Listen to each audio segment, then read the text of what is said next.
hello. I haven't actually done a hello opening to the stream in years, months, years, whatever. Hello. Thank you for the pad. Welcome in. Good evening. Also, thank you for the follow. Welcome in. Before we get started, in literally any way for this game, I need to lift up the cat because he's sitting right behind me and complaining. Complaining like nothing else. Oh. Even though he has 4 feet that work just fine.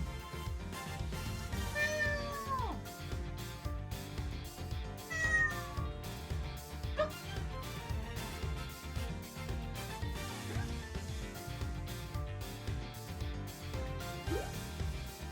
He has 4 feet that work just fine. But he'd rather sit there right behind me going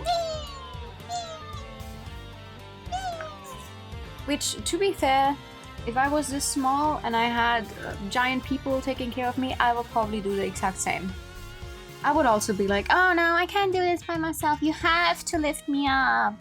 This is too much hard work for me. I'm just a small little guy. Every time I get into a new town, I pick up an old person. It's I haven't actually done that in a while, but we've also not necessarily been to any new towns anymore because, you know, we're finally nearing the end of the game. Oh, maybe. Alright, okay. He should be happier now that he's up there. Maybe slightly less annoyed meowing. So, we'll come back to Ace Attorney. Last time we started with episode 4 and got hit with, hey, did you know that it's an Ace Attorney game, so we do need a case that features amnesia.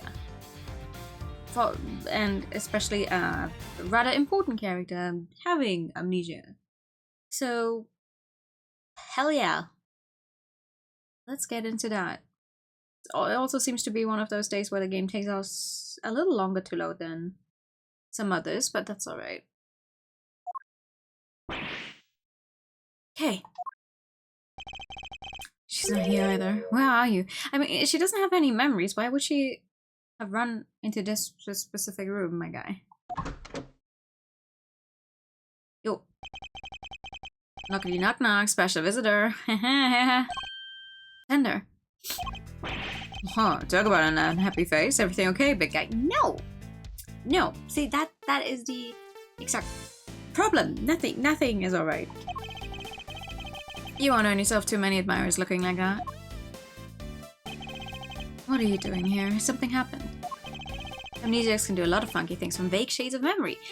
That is true. Who did it? I want names. Well, that's the thing. We don't know yet, right? Ooh, ah. God damn it. We don't know yet. Who did it? But good afternoon, Zen. Welcome in, welcome in. There's something happening else, I'll say. It's been all over the news. A murder in a committee chamber. I call that a happening, alright? Yeah, well, And what with your hearing being today, I thought, well, I couldn't help wondering if you were involved. Funnily enough, we are now. Kinda. Maybe, hopefully.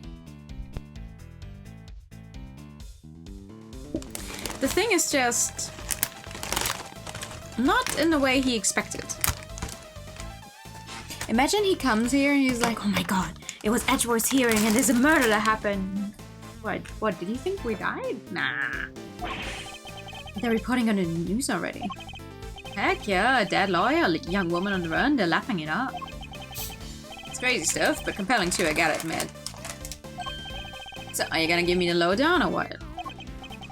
Well, actually...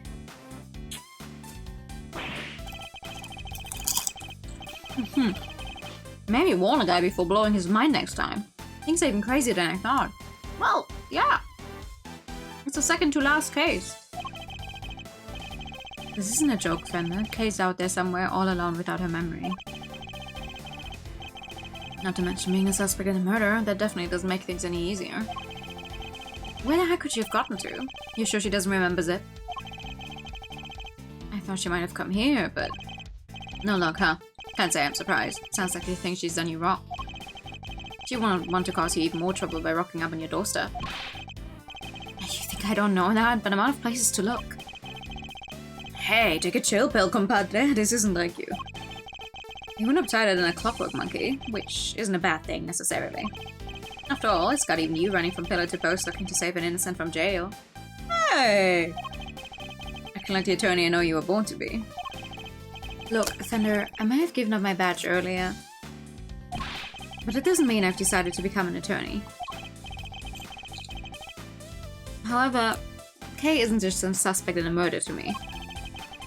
She's somebody I've come to know very well, even if we've only been acquainted for a short while. And she'd never harm a fly, let alone another person. Blow my mind twice in 5 minutes, why don't you? Kid's lucky to have you in a corner, champ. Hope you don't mind me saying this, but that's quite the bond that's sprung up between the two of you. Yeah. It's a main character and resident weird girl. Best buddies ever. Enough to give me and your old man's a run for its money, even. It's nothing like that, really. She just likes to involve herself in my affairs. And you keep letting her. You can say that again. From what I've seen, she likes to charge into things no holds barred.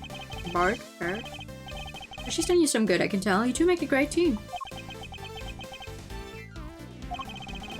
Can't say I'm not a little jealous, seeing as my partner in crime is no longer around. Anyway, you need to track her down. Connections like that don't grow in trees. Trees? I should know. Alright, how about this fall plan? You're fresh out of ideas about where she could be, and you can't just walk the street shouting her name. So why not go back to the source, look into how she lost her memory in the first place? You just might turn up some clues that'll help narrow things down. It's not a bad idea. Based on what she told us, it sounds like it all started at the big building. Then that's where we're headed. Next stop, the big time. Maybe you can give your face the good news on the way. Kay won't come for licking back into the fold if the first thing she sees is you scowling like that. Very funny. And is truly a force of nature all on his own. I like him. Ooh! Some mood lighting. Sun shows it quickly. Not even a murder on the premises could make this place close its doors. Gotta chase that last owner, huh? There's hardly anybody around, though. Guess we got the whole place to ourselves. I mean, have you looked to your left? The first step towards proving Kay's innocence is to figure out how she lost her memory. After miles, we got sleuthing to do. Truth to paradise is all ours, so let's focus up and do what we're good at for Kay, alright? That was the plan, my guy.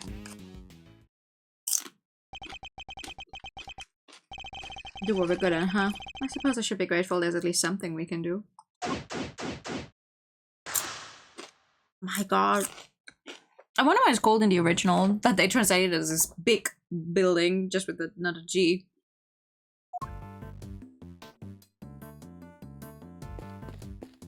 So, hi. Miss Ashworth, we meet again. Hi, Carmen, good evening. What are you two doing up here? Well, seeing as we came all this way, we thought we might as well enjoy some cotton candy. What the heck are you doing here? Looking to get yourself in even more hot water. You needn't worry about me, Dr. Hats. I'll be just fine. Good evening. Welcome in. Whatever you say, Mr. Soon-to-be ex-prosecutor turned ex-prosecutor, started coming a mile off. What? Wait, what? You got fired? As I said, you needn't concern yourself with my affairs. If you say so. So, oh, how's Kay doing? Oh, did something happen?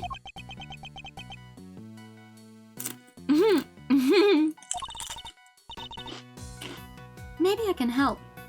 How about an injection? No injections, thank you. Unfortunately, a Jap a day does not keep the world's troubles at bay.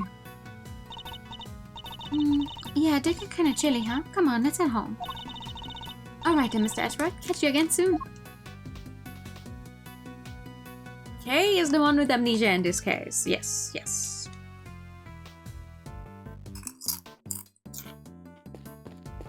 Ooh, that's pretty. Pegasus, the winged horse of legend. No way.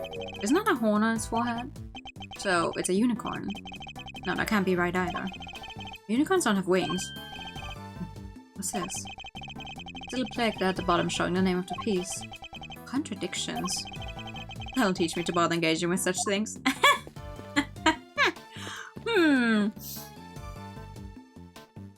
Wait, what are these guys then? The beak and wings of a bird and the body of a lion. I guess these statues are meant to guard a piece of this little rooftop haven. I have to say, they're incredibly detailed, almost frighteningly so. Instead of feeling welcomed, I wonder how many people have been scared off by these instead. Kay's pulling a phoenix? Not of her own volition.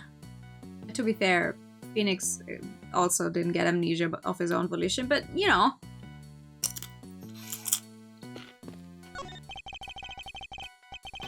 It's a pretty sizable cherry tree. Its flowers are just on a cusp of full bloom. According to what Kay told us. She was standing beneath this tree until she was pushed and fell. I wonder from where exactly she fell though, because I cannot imagine her being thrown over this railing. This fence, I guess. Something very similar in Japanese. Yeah, no, no worries. You can start a street. Yeah, this stage would fit perfectly. Like, the fighting actually happens here. You just have this foreground part and the background here, and right here, this is the stage where you're fighting. I'm trying to run in a straight line, but I'm not doing a very good job of it. Alright, what is this thing? Oh, that's a tree. Not the tree. I know, you just told me.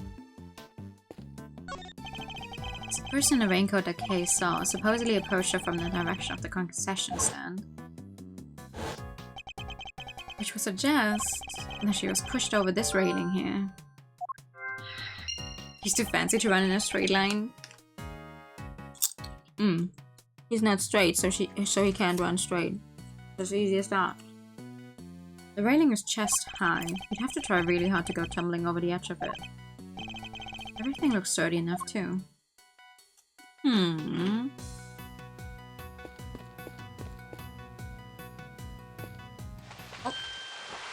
What the hell? Huh? You climbed the tree. Hi. Hey. Don't mind me. I was just lying in wait. That would make you a criminal, okay? Perhaps you meant to say laying low. Oh, yes, that. I love her. It's interesting seeing her be more meek than she usually is, but she's still very much herself.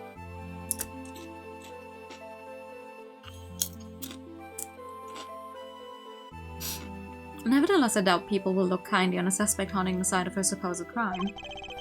Surely you understand that, even in your current state. On top of which, while you've been playing hide-and-go-seek, I've been worried sick and frantically trying to find you. Are you mad at me? Chips. Some salted chips.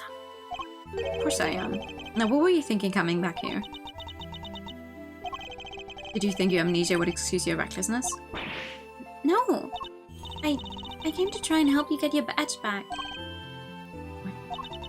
I thought if I could get my memory back, I might be able to remember killing that poor woman. I thought if I came back to where I lost my memory, maybe I could.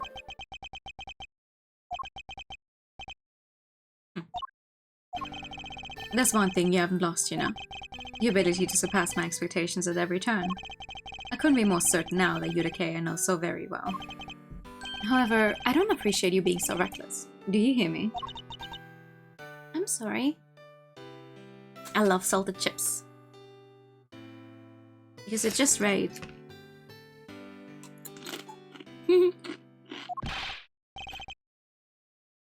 Seriously, Miles, you're killing me here.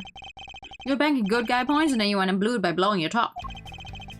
Good to see you, kiddo. Glad to see you safe. Come on, bring it in. Okay. That's the spirit. Not now, Fender. Yeesh, I was just trying to lighten the mood. Why is he so obsessed with trying to... Live news now from the big building, where a shocking murder took place earlier today. Police continue to hunt for a young woman known to have been present at the scene. She's considered the prime suspect, and police say no effort is being spared in trying to track her down. She's a minor!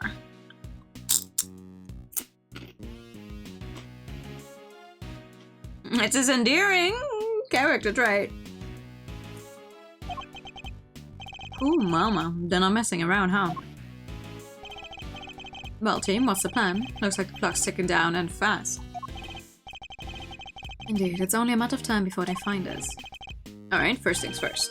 Okay, you're sticking with us from now on, capiche? But I've caused you so much trouble already.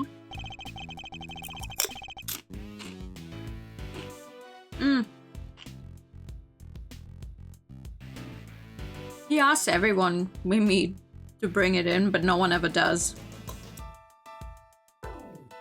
You need more upbeat characters to play off him? Absolutely. Absolutely. You can hardly make things any worse for me at this point. Mr. Edgeworth, that's kind of... Then it's settled. We're in this together like the three musketeers. Malte will be in charge of proving Kay innocent. And I will, believe me. So I'm gonna need you to do everything you can to help him with this investigating, okay, Kay? Yes, of course. Right, now we gotta move quick. Can't be getting back by the boys in blue before we even started.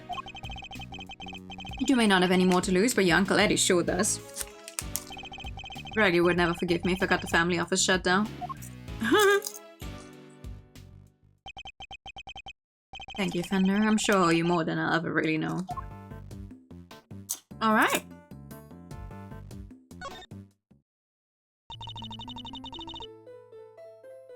I hope I've been of help to you so far. I came back here because I thought it might jog my memory. How about we go over what you remember one more time? Okay. I was standing under the tree sheltering from the rain, and then I saw a person in a red raincoat. And then they pushed me. Can you remember anything specific about the person in the raincoat? I'm sorry, I just can't recall anything. Oh, but there's one thing. I could see the moon over their shoulder as they came closer and closer. Moon? Yes, it's all very fuzzy, but it was in the exact same place as it is right now. Floating up there above the cherry blossoms. Where's my voice going? Hello? The moon was visible over the mysterious figure's shoulder. That's new information. I should keep it in mind. Aha! Anything else? I keep feeling like there's something just on the edge of my memory. There is. It could be a clue we need. Alright, just let it float to the top of your mind. Say whatever comes into your thoughts. Alright. I'm seeing... It's very faint, but... I'm seeing a small restaurant, just accountants and seats, and then there's this... incredible smell. Beautiful golden soup, not too thick, and it tastes just right. It's filled with delicious noodles. They're firm, but not too firm. And that's when a thought crossed my mind. I'm going to order another bowl. A captivating memory, but sadly one that has nothing to do with the case. You had some good noodles. You used to say you were the second-grade thief yet the gangster, a noble outlaw dedicated to stealing the truth. Do you really not remember any of that? Oh, I think you're right. I was a noble. Not a noble, okay? A noble outlaw. Still, I suppose you got halfway there. We'll get you, don't worry. 17-year-old sought in connection with lawyer slaying. Jesus. As you can see, they still had to work up on the 50th floor. That's where the Committee for Prosecutorial Excellence holds the disciplinary hearings, correct? That's right. There have been people walking by the windows all evening. This is one serious investigation. Well, this doesn't make our chance of getting out of here with Kay any rosier. We'll have to find a way to slip past the pass. I'm a cool, mysterious customer, Mazzarino, but I'm no spy. Maybe you can use him as a decoy if things get desperate. Okay, whatever you're thinking, quit it. Intel doesn't end well for me.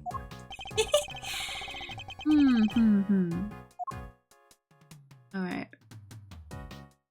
What is this floor? Oh, this is the 50. Okay, yeah, okay.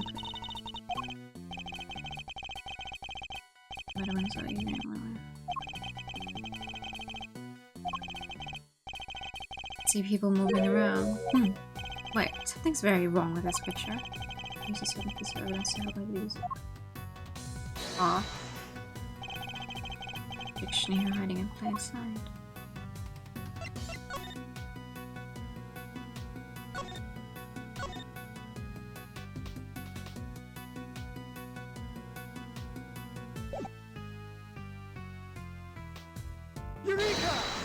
Eureka! Oh, we haven't Eureka in a while. Question, how many floors does this building have? Easy, 50, right? Kinda wrong, just a few feet above where the committee works its ugly little schemes is a place where starry-eyed young romantics come to wish for everlasting smoochy time. But then, what's a dark space above the 50th floor? The gloomy underbelly of love? Wait a minute. Exactly. The committee chamber is supposed to be on the top floor directly beneath the viewing platform, but it actually appears to be located one floor below that. Clearly contradicting the supposed facts. Maybe whoever wrote the pamphlet made a mistake? Somehow I don't think so. Call me crazy, but... There appears to be a hidden 51st floor. Woohoo! Oh, and that's where they keep the gloomy underbelly of love? My heart, you didn't need to take it quite so literally, Kay. Good, then perhaps we can take this more seriously instead. Come on, have you met me, Miles? That might be easier said than done. It'd still be easier than trying to enjoy your so-called jokes. Oh, come on!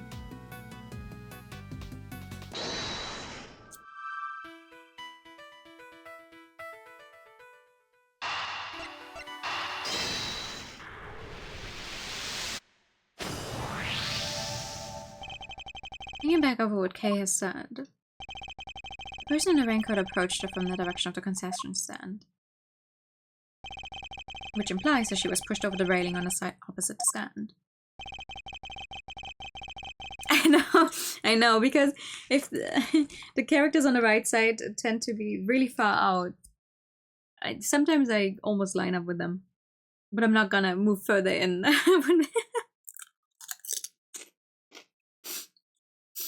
She also said that she could see the moon over this person's shoulders. But when we checked just now, the moon was in a different location than expected. And yet Kay claims it's currently in the same spot in the sky as on the night of the incident. Oh, thank you for the break. This throws the positions of the moon and the person in the raincoat out of alignment with her story. I think her memories may have become confused somehow. What's more, if she really had been pushed over that railing, she would have never survived the fall. Therefore, I must conclude that she may not have fallen where she thought she did. Aha.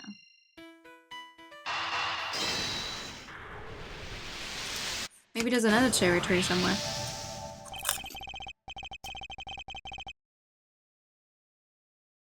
You may have fallen, Kay, but it couldn't have been over that railing. Because if you had, you wouldn't be alive now to tell the tale. But I definitely remember standing under that tree. If I was pushed, the only way I could have fallen is over that railing, isn't it? Are you sure? Not unless the ground opened up and swallowed you whole. The ground can just open up like that? How? My bad. My bad. Not a joking matter. Sorry, kiddo. It may also be closer to the truth than you think, Fender. Let's take another look at the ground in that area. There's a chance we might have missed something.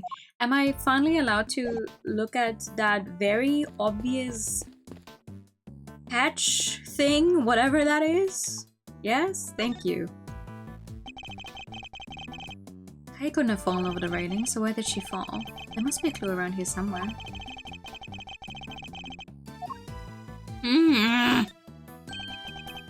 What's this? Looks Looks like a service hatch. Okay, do you think you might have fallen down here instead?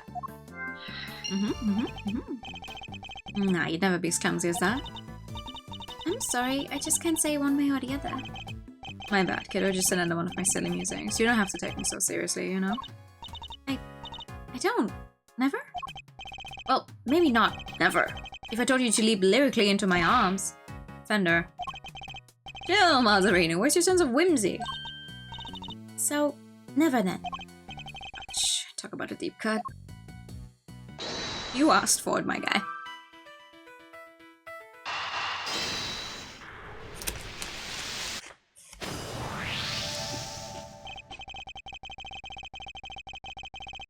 How has no one noticed yet another typo? What? Became employed by maintenance. They're like, oh, we got someone new, okay.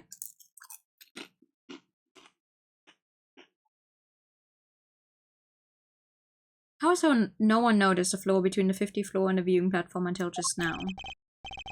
You got me there. Kinda hard to hide a set of stairs going up to it if you ask me. Oh, Savage, I've forgotten one ever was. Because you know, she doesn't even mean any harm. She's just like taking everything very literally. She doesn't know any better. She's just like, oh, okay. That's precisely it. Things like stairs that are normally out in the open going unnoticed by people seems a bit implausible. Which can only mean the 51st floor is no ordinary floor and can't be reached by ordinary means. Then we just have to reach it through extraordinary means, right?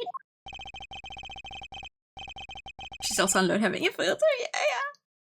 I don't know about extraordinary means. Maybe let's go for unconventional. Thank you for the pat. Indeed. Consider, if you will, the hatch we found by the cherry tree. What would you expect to find on the other side of such a hatch? A room of some kind, perhaps? A secret room. Now you're talking my language. Let's go take a look. Alright, there we go. What is this place? Look at all that stuff down there. Is it a storeroom? Whatever it is, I think we can safely say that this is where you fell. Go team, strike one mystery off the list. Yes, but the greater mystery of Kay's memory loss remains unsolved. We have a red raincoated figure who can walk on air to account for, among other things. Hey, can a guy bask in his success for a second? So you found a hidden storeroom. I will just scooch on down and check it out. We have pretty much exhausted everything up here, and it can't hurt to take a look. Hell yeah, let's go. Thank you for the idle time. It's a super secret Mario suit.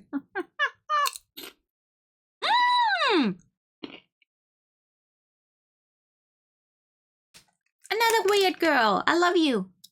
1 second. Okay. Enough snacking.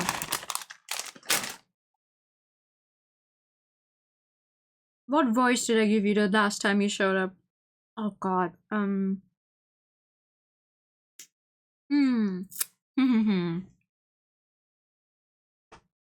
Is that you, Miss Atwood? Emma, what are you doing here? I heard about what happened from Detective Gumshoe. I was in the area, so I thought I'd come by and see what's going on.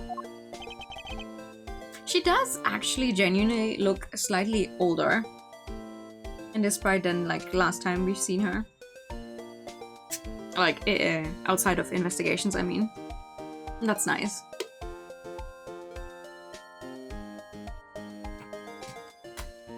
This is Emma Skye. She's a high school student currently studying in Europe to become a forensic scientist. The younger sister of a former superior of mine, we've also stood in court together. Yeah. Honestly, to me, the most visible change, or what feels like the most visible change, is in her face. How they pronounced her lips with more of some kind of lipstick, basically, because of the shine and how it's shadowed in. And wait, now I need to look at her normal sprite.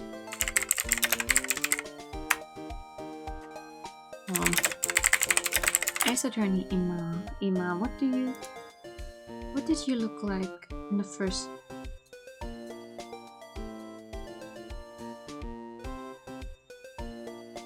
Yeah. Yeah, frankly, I mean, aside from the fact that we're now looking at her from the side slightly and not from the front, it's mostly just the lips for me. Like here. Because they colored it in slightly.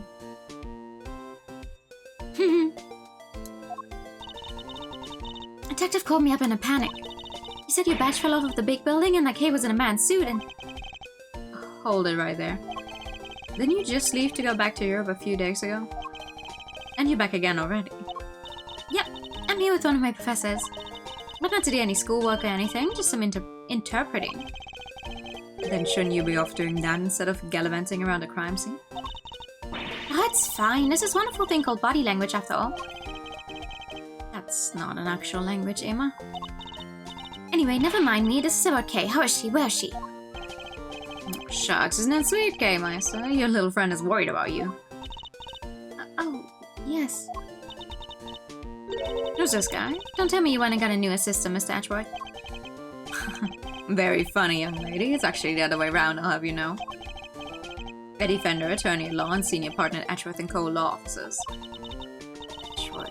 So you are his assistant? Wait, attorney? Since when were you a defense attorney?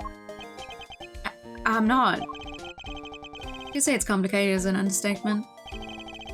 Let's not sweat the details for now, yeah? First things first. But an attorney, Mr. Ashworth? Really? Looks like I'm not even here. What is this, some kind of weird experiment?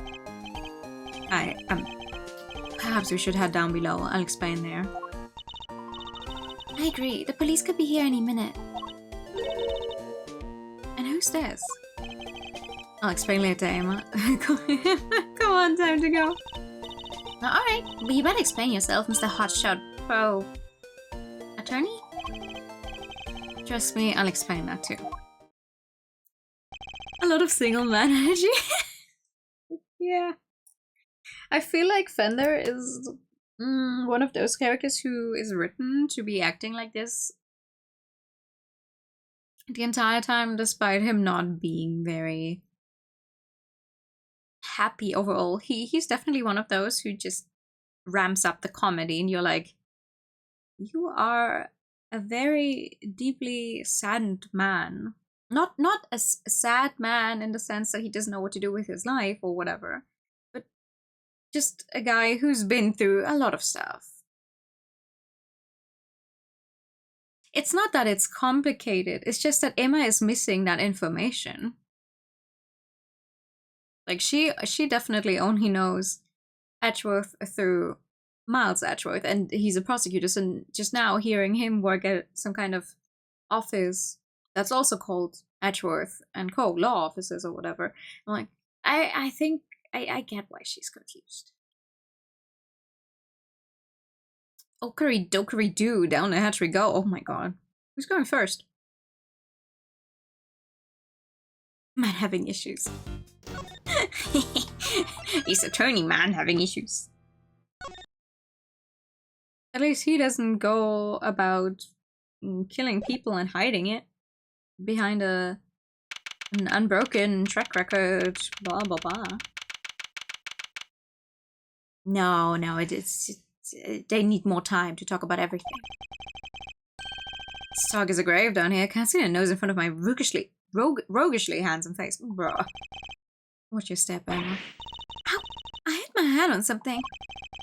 Make your way down slowly, okay? I don't want you to slip. Oh, yes, Miss Edgeworth. There's gotta be a light switch here somewhere. Ah, bingo. Oh!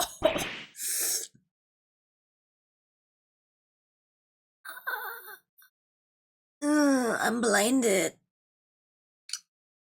Oh no, that's who put this thing here?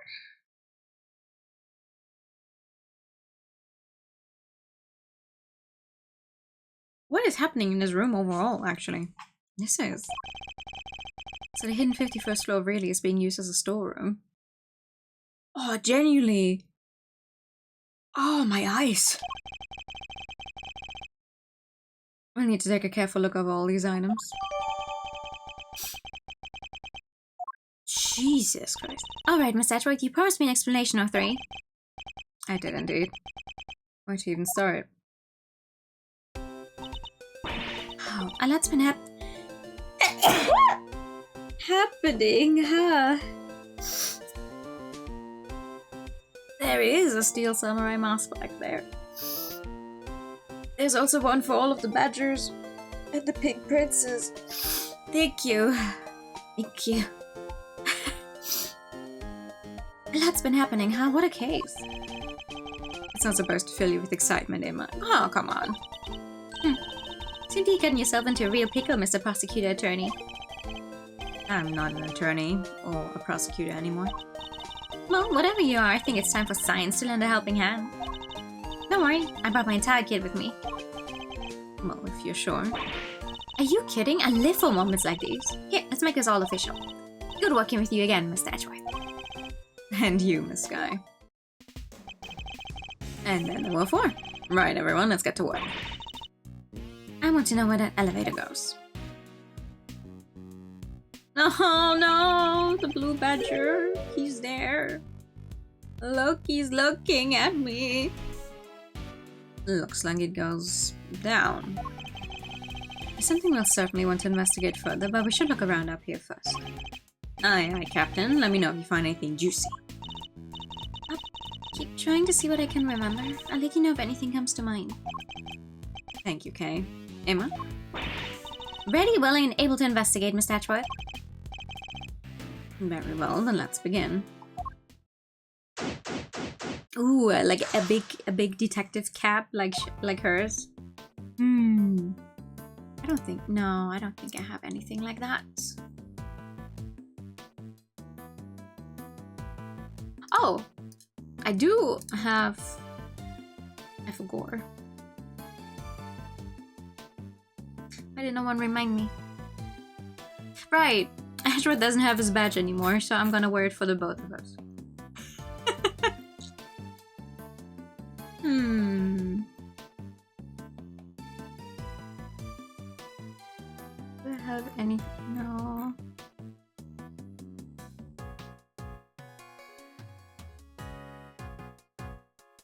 No one would know I'm an attorney without it. Exactly. Oh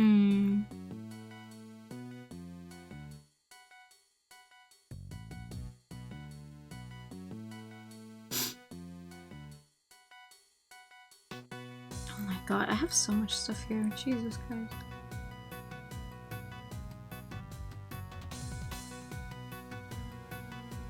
No, I do not have anything similar to this.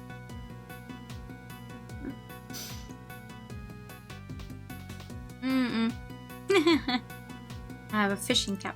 Can I talk to you? Or is it just... Ask me anything, I'm all ears. Oh. I'm back for a little while to interpret for my professor, but I'm still mostly based in Europe. But I keep studying until I'm the finest forensic investigator under the sun. I'm very glad to hear you say that. Dedication to one's chosen field is a student's greatest responsibility. Sure is, but I don't just want to get ahead academically. I've been trying hard at sports too. Especially that one event they have at school, athletic meets. You know the one. Quite a few to choose from. It's huge over there, and unlike here, it's considered a real hardcore sport for adults. That's right, I'm talking about glasses battles. Who hasn't heard of those, right? What? Me. Never. Not even once. What is she talking about? I can't believe they suspect poor Kay. It's outrageous. Couldn't agree more, but the best thing we can do right now is to stay calm and look for clues. Except, I've been scientifically processing the situation and I think I've come up with a better idea. Maybe you could administer some carefully targeted electric shocks directly to Kay's brain. What do you say? Might be just the thing to bring her memory back online. That sounds more than a little risky. It sounds incredibly risky, in fact. Personally, I'm still of the opinion that searching his room for clues is a better option.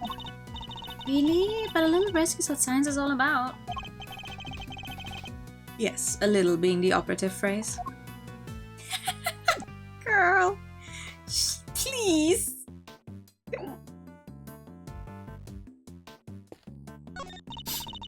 It's kind of creepy all these masks lined up here in the dark. Not a fan of... Oh my god, hiccups? Ooh. Ouch. TikTok keeps showing me people with their funny little walking pads. And I'm tempted every time, but I know I would never actually go on them. Not a fan of horror movies, I take it. No way, that stuff's so unscientific.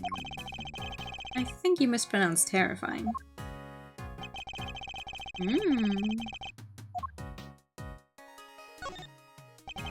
It's a steel samurai and a nickel samurai. Nickel and Samurai always seems kind of pleased with himself to me, do you know what I mean? Like, it's not just about being skinny and cool, you know? There's more to it than that. I'm Team Steel all the way. Just got up in my estimation, Emma.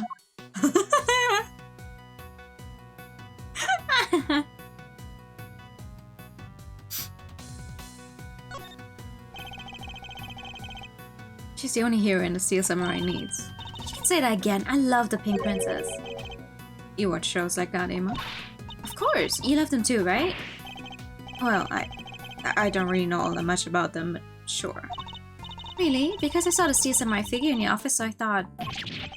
Can't believe Emma's seen it. You have it proudly on display, my guy.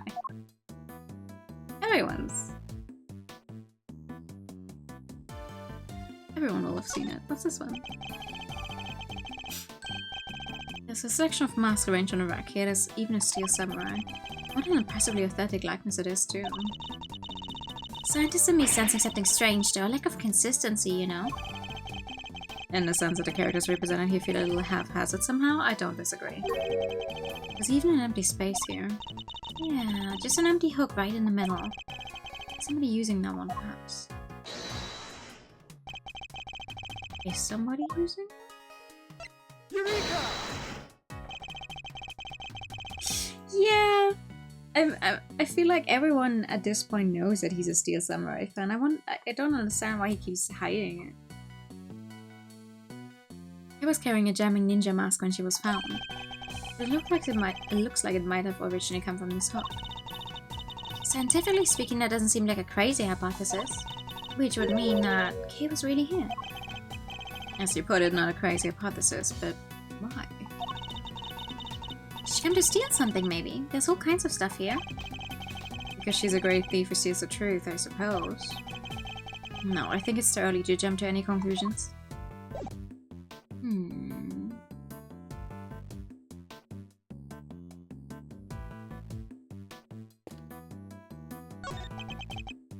These are...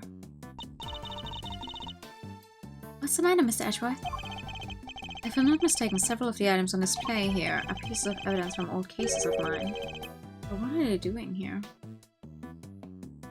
Yeah! Another blue... Oh! Get away from me. Maybe this is what a committee stores stuff it's looking into. Can't be. Evidence like this is stored at the police department. They don't keep stuff at the prosecutor's office too? When a case is ongoing, yes, but once the last trial has finished up, it's supposed to go right back to the precinct. Unless there's a very good reason for it to go elsewhere. And yet, here it all is.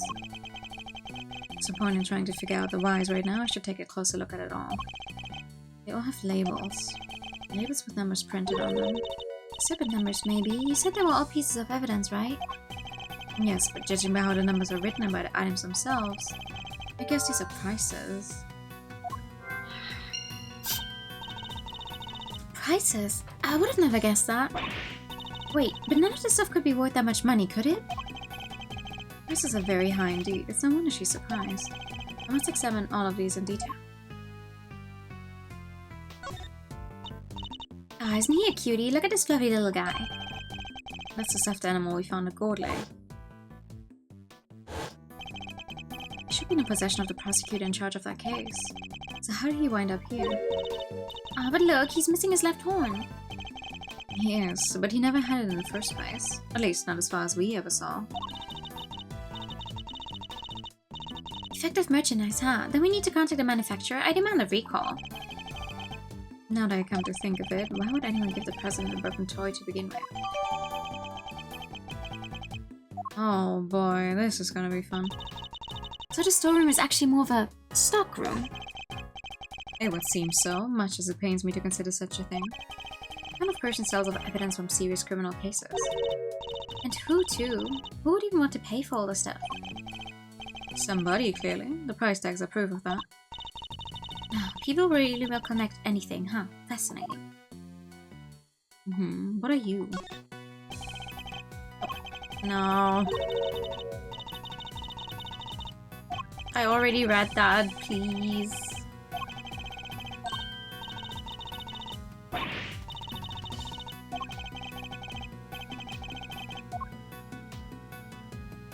Just the rug itself. That's odd. This is the only spot with nothing on it. There still is one of the signs in front of it. Indeed, and look, there's an outline in the dust on top of the claw. I say something was probably sitting here until quite recently, wouldn't you? You know what? I think you might be right. But, I'm drawing a blank trying to imagine what. Well, I might have an idea. A star-shaped outline. We have a piece of evidence that might all be connected. Don't we? Eureka! The outline in the dust matches the bottom of the candelabra exactly. I said there's a very strong chance that this is where our murderer took it from. Which would mean the candelabrum was evidence from another case. Certainly seems likely, but that's not our concern right now. The key thing to note is that the murder weapon was taken from the storeroom.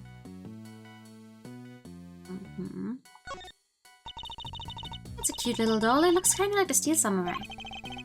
It's actually the Iron Infant, son of the Steel Samurai and the Pink Princess. He was born burdened with the knowledge that he too would one day be called upon to fight for justice. I can imagine the pressure that must have put him under more than most people could bear. Yes, he's young, but you can sense it nonetheless, a certain tragic refinement. Ashworth, Mr. Ashworth, are you even listening to me? Oh, of course.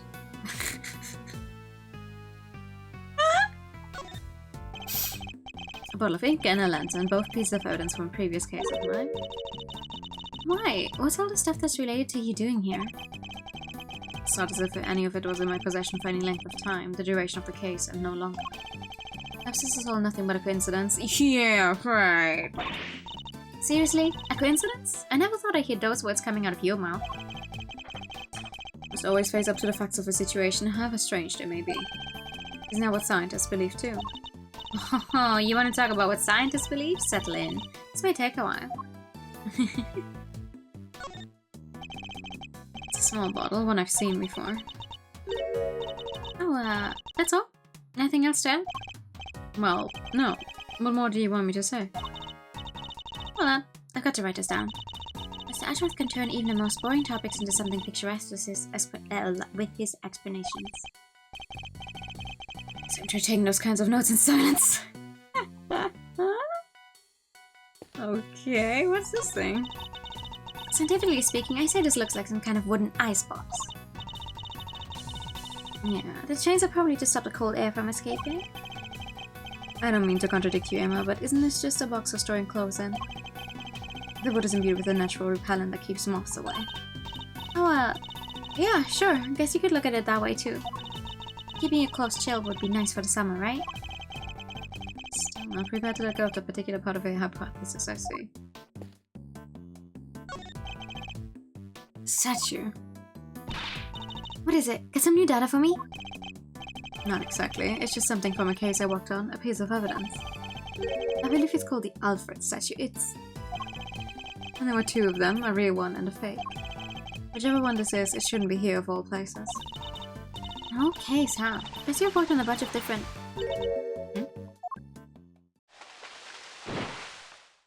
What? Gotcha! Caught in the act, bad dang-handed, guilty than a tomcat covered in cream. My eyes, stop that at once. Ain't no stopping my snapping, not till I get every dang detail and then some. Lotta, what in the ever-loving fuck are you doing here? Y'all think I'm about to let a bunch of dirty criminals go before I get the shot? Think again. We're not criminals. Yeah, sure. Pull the other one. It's got bells on. This camera is a weapon of justice. It ain't about to be hornswoggled by your cheap denials. Oh, it's you. Huh? You're a low-down dirty jerk or a prosecutor, ain't you? What are you calling a low-down dirty jerk? This is Lotta Hard. A photojournalist by trade. We crossed paths on a few occasions, especially on that one particular case. She's hard to forget, and even harder to get a word in edgewise with. Could mean her face, will it? It's the face of a no-good schemer if I ever saw one. Seems I didn't leave the best of impressions on her either. Well, it's payback time, Mr. Schemer. You ought to be thankful. All I want from you is a couple of pictures. We're just here to investigate. You're much taller than Lotta? Sure you are. If by investigate you mean pull the wool over Lotta's mile-wide eyes. Sorry, Miss Tatchworth. I thought you might listen to me. Didn't hurt to try, I guess, but we're probably better off leaving her alone for now. Huh. Ah, the blue badger. What is that giant hat thing? It's the hat of the great Mrs. Monkey. I remember the case well, but how did I even get it up here? Huh, Miss Monkey. That doesn't sound right. Are you sure you didn't get the name wrong, Miss Tatchworth? Oh, misremembered it somehow? Don't be ridiculous, as if I ever make such a mistake. Do I not? I guess I'm not allowed to check out. Am I allowed to? You said the statue was a piece of evidence from an old case of yours, right? Pretty weird looking, I have to say. It's known as the Alfred statue. What? The Alfred statue. It says here that it's called the Ali Fred statue. Ali Fred, Alfred, Ali Fred. Hmm? What are you muttering about? Oh, nothing. Let's carry on looking around, shall we?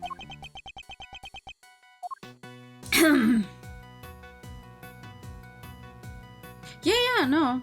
I mean, we've seen it with his sister. They're not that small. So I'm assuming she just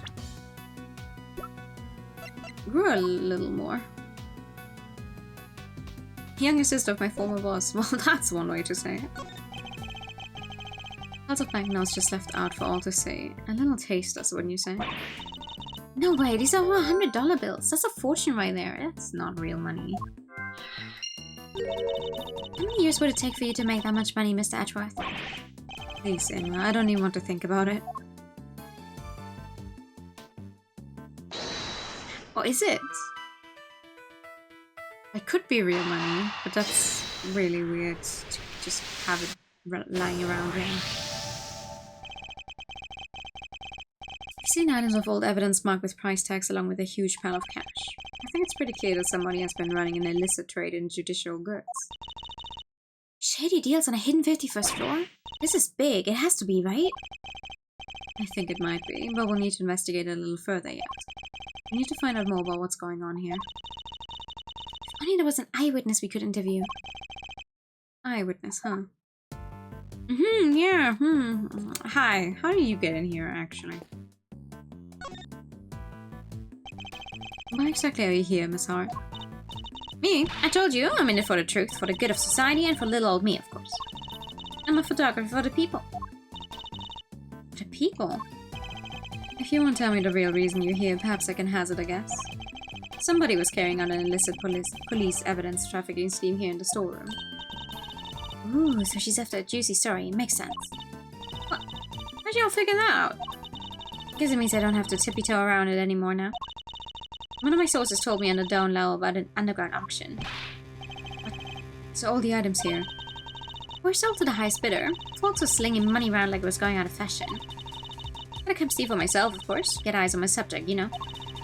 Should have heard the tales my contact was telling. Taller than 2 trees, or so I thought at first. Anyhow, I wasn't about to write it up based on hearsay alone. So yesterday I snuck behind to see a statue, and settled in to wait. Yesterday!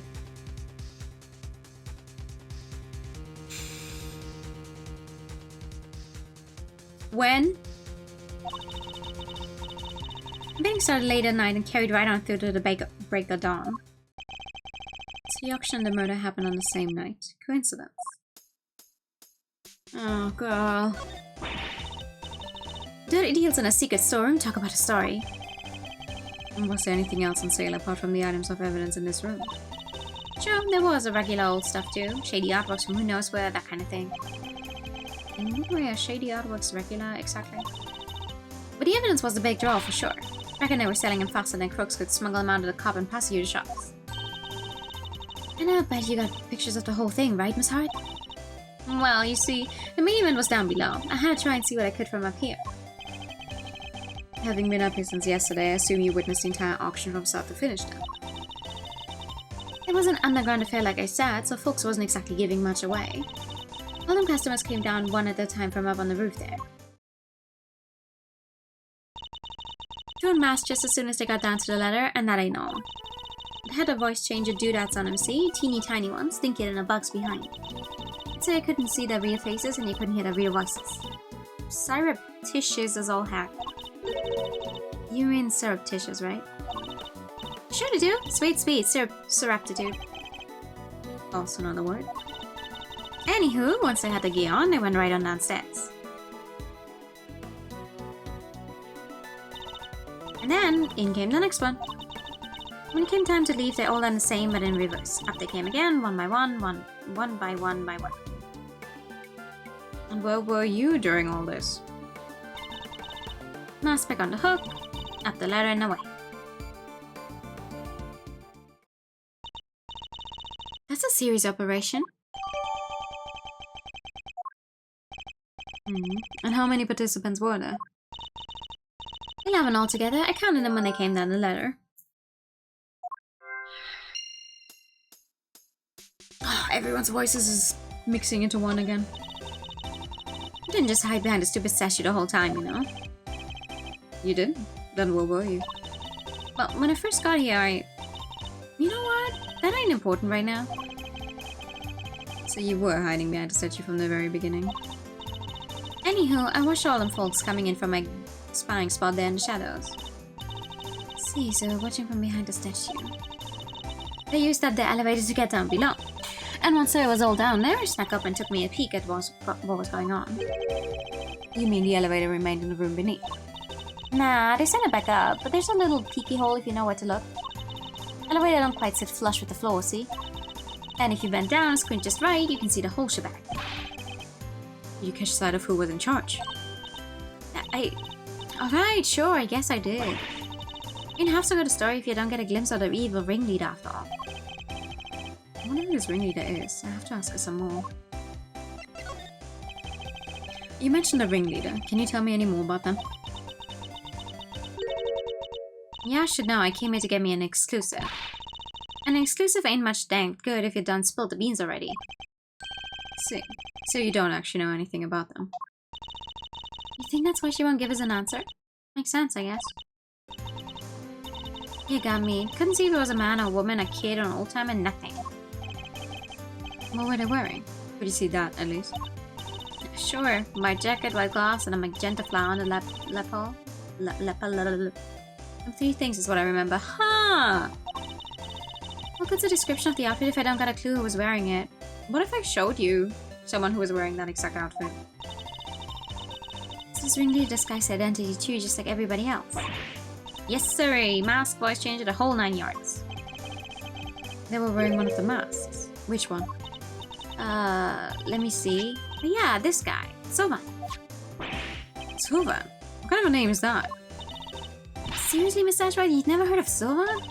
He's global hero Onyankopon's arch-nemesis. Who hasn't heard of Sovan the Time Lord? I think you might be better off asking who I asked. So you didn't get a glimpse of their face at all? Nope, I dang well didn't, which kind of scotches my scoop. This whole mess has been nothing but a snipe hunt. I should have never come.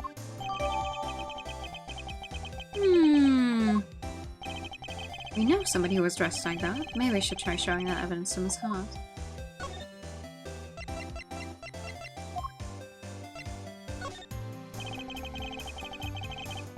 You said that the ringleader was wearing a white jacket, white gloves, and a magenta flower, correct?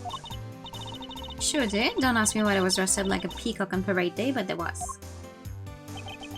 Is this the outfit you saw? Holy smokes, it sure as heck is. Wait, so the big cheese is dead? All we know is that she's the victim in the case we're investigating. Her name was Rosie Ringer. Do you know her? No? So the ringleader was a lady. Well, ain't that just slippier in a dang deal? Throwing me off with a man's jacket like that. How do you think she did it to fool you specifically? But setting that aside for now, what's important is that we've discovered something vital to the case. Namely that the underground auction was chaired by none other than our victim. So somebody done bumped off the boss, huh? And that was what happening. When what was happening? Oh, nothing at all. You're just going about your business now. You're almost as bad as lying as Larry is. No offense, Miss Hart, but that made you sound about 5 times more suspicious. Suspicious my foot. I told you all it's nothing. And you won't get nothing more out of me than that. Wait, so there's more. How many dang times do I gotta tell you? It ain't nothing, okay? And I ain't saying nothing either way. You can tell us just a little more, pretty please? Tell you this, okay? I'm a journalist, a news hound, a scoop hunter, you hear? Exclusive articles go out, money comes in. That's how the game is played. Tell you more. Heck, I done told you all too much already. Wait, what if I, examine some fingerprints for you? Pro bono. Kind of a cockamamie thank you's that. I sooner get a tooth pulled. You want intel, you go dig it up yourselves, just like I had to. Okay. She isn't going to talk to either of us. Oh, she will. I'll handle things from here, Emma. There's a certain technique I find useful in dealing with difficult customers such as her. She may not give up the information voluntarily, but that doesn't mean she can't be persuaded to. Ooh. Let's play some chess. Let's start by observing our opponent. Telling y'all nothing, you hear? Now quit wasting my time before I really blow a fuse. As you've seen, she's very quick-tempered. She tried to cut the conversation dead whenever possible. I won't have much time to think, so I'll need to be swift and decisive. Miss Hart is definitely hiding something from me, so my first move is to discover what that something is. Alright. I can see you're a little agitated, Miss Hart. Let's just calm down and try to— I am calm, dang you. Leastways I will be, just as soon as y'all quit yanking my dang chain. Strike in the face with the bishop. Shh.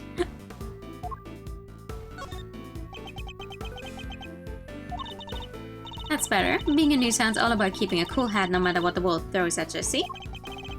Speaking of news hounds, this might interest you.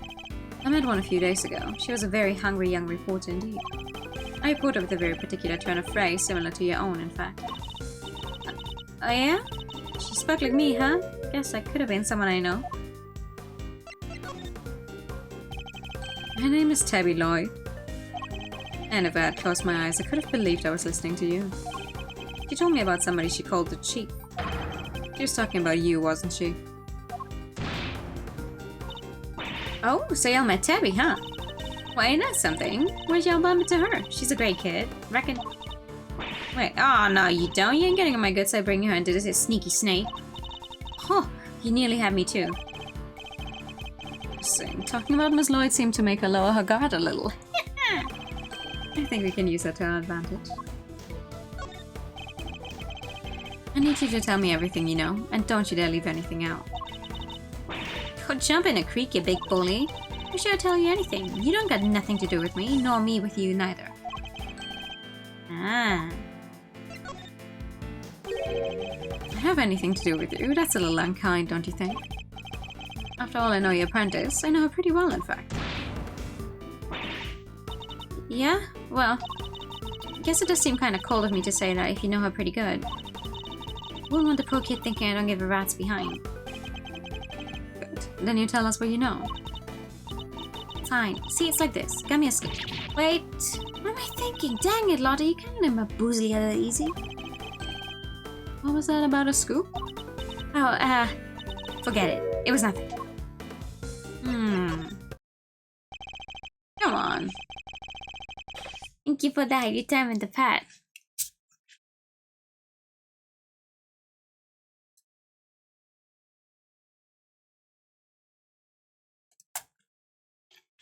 How embarrassing. A professional journalist making a careless slip of the tongue. You have a scoop, don't you? Now tell me what it is.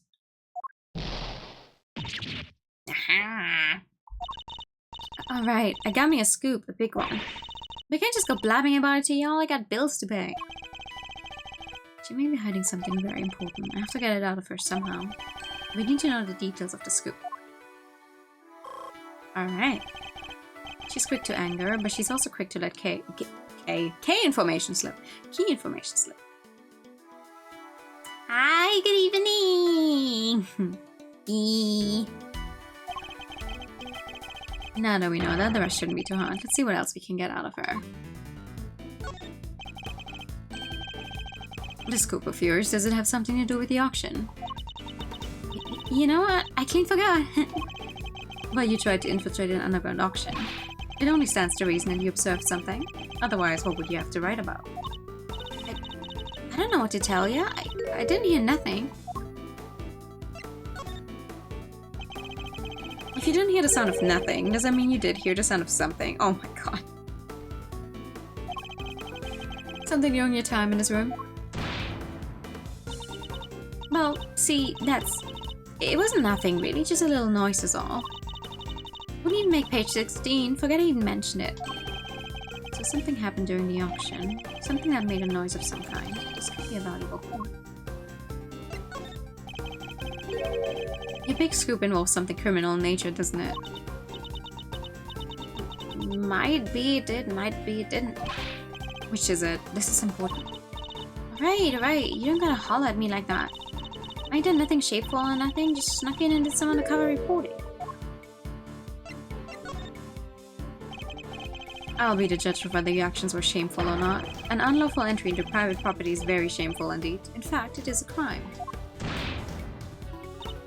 Hey, you did the exact same thing, genius. I guess you're a prosecutor, huh? You're allowed to do stuff like that. Let's not mention the fact that I handed in my batch, shall we? Still, it don't amount to a whole hill of beans, right? There's folks out there that have done way worse. Murder for one. Next to murder, trespass ain't hardly nothing. Oh. So you committed a murder. We were wondering about murder just now. I gathered that your scoop has something to do with a homicide.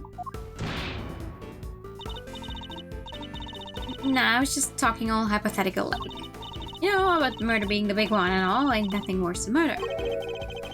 Not the most skillful evasion I've heard in my career. Look, I done told you, okay? I snuck into the auction, I'll cut to that. But murder, I don't know nothing about no murder. Ain't seen nothing, ain't heard nothing. Scout's honor. But you did hear something, didn't you? You told me you heard something during the auction. You claimed it wasn't important, but it must have been, otherwise why remember it? I think it was something very memorable indeed. In fact, I believe it was the cry of a murder victim. How do you keep doing that? Well... Alright, it's true. I went up smack dab in the middle of a murder scene, but only by accident. And that's all you're getting out of me, it won't be no scoop left otherwise. The murder Miss Hart witnessed. It must be the same murder we ourselves have been investigating. That should prove to be a very valuable piece of information indeed. Perhaps we should finish up by confirming the credibility of her claim. I have on a back foot now. Time to finish this. You said you wound up in the middle of a murder scene. Is that really true? You're calling me a liar now? Oh, now I'm mad, real mad. Okay. Stay mad. I'm a journalist. How am I going to sell stories if folks can trust that I'm telling the truth? You got me a motto, you know? Faster than anybody, honester than everybody. A motto, huh? Could be an important clue. I should bear it in mind. I need you to describe the murder in detail. It's vitally important. Wish I could help y'all, but I don't rightly recall a whole bunch. Ain't much I can tell you, sorry. I mean, look at me. Can't even get my facts straight half the time. I can't imagine I'm being so vague on the facts of trade valued among journalists. Surely accuracy and honesty are what's necessary when reporting on a story. We'll see. Seems your so-called information is not credible after all. Look, there was a murder and I was there. I can even prove it. Oh, you can prove it! You can prove it, can you? How? I've got it right. Well, you heard that? I was just talking to myself. Don't think nothing of it. She's still hiding something. It's a very vital clue. I need to use it once. Okay. Be honest, Miss Hart. I know there's something you're still not telling me. Nothing left to tell, dang it. I done spilled my guts already. I'm not so sure about that. I know you've been keeping something from me. And that something is proof. Proof related to the murder you witnessed. Proof sound enough to form the basis of a story you're hoping to sell. Hey, there we go. Dang it all to heck. Give me a break, will ya? I'll come clean, okay? That's what you want, right? Here, I done snapped me a photo. Happy now? You better be. And that's checkmate.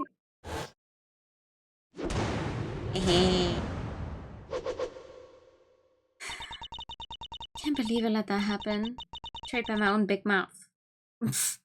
Not the first time that happened. Well, it happened, so it's time to tell us everything. I saw the whole thing. Watched that auction from start to finish. But you didn't just watch it, right? You took pictures too. Yeah, about that. So, like I said, I was spying on the whole thing right from the get-go. It was all shouting at bits and somebody'd win something and BAM! Down comes the hammer. Head upstairs and pay, shouts the old ringleader, and then the whole thing starts over again. Anyhow, as soon as that happened, I had to think quick. That's when I ran behind on their statue and hid. And who was it that eventually appeared? Didn't see nothing, but I heard something that made me pretty sure it was whoever placed the winning bet. Sweet, sweet sound of cold, hard cash. I'm not sure I have any idea what that sounds like. The sound of someone counting bills, perhaps. Anyhow, the deal was you settled your bills up here. I heard two people yabbering for a little while. Wait, two people came up on the elevator? You betcha. My guess is the other one was our friend, the ringleader. Anyway, yabba yabba yabba, on it goes for a little while, then a stream. It shook me up pretty good, so I hunkered down in my hiding place and tried to stay out of sight. Hey Baba, good evening! So you didn't see the moment of the murder? Nah, but I heard it real good. You didn't try and help whoever was being attacked? Quit trying to be funny, girlie. I don't see you none. I'm just a dainty little journalist all her lonesome. You think I was fixing to jump in and save the day? Dainty.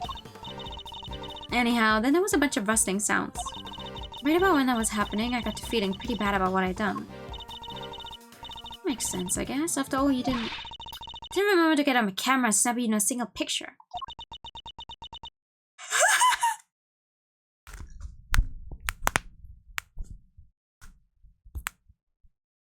Thank you for the posture check. Screw it, that drops right in my lap and I miss it. Somebody ought to tell my height. Anyhow, then a little more time goes by and there's this kind of clattering noise. I'm not thinking, gotta get the shot this time, and so I grab one real quick from in the shadows there. Could we see this photograph? Aw, do I have to? Here. That's... person in the red raincoat, the one who attacked Kay. So Kay's raincoat as silent also attacked the victim here in the storeroom. I proceeded up to the roof where they assaulted Kay. They also already have blood on their hands. Only one person in this picture. Where's the victim? Weird, huh? I wanted the same thing. I had two people, but there was only one in the shot I got. I didn't see nobody nowhere else in the room neither. That's a few too many. Okay. Well, that's a kill, alright. Leastways, I'm pretty sure it is. So are we saying the victim disappeared? How'd you know I was the killer just by looking? Because they're literally red-handed with blood. How else would I get there, huh? And the auction just carried on after that? Sure did. They just went right along like nothing had happened. Rich folks is crazier than a box of frogs. I'll never understand how they think. Funny, I find journalists a struggle to understand as well.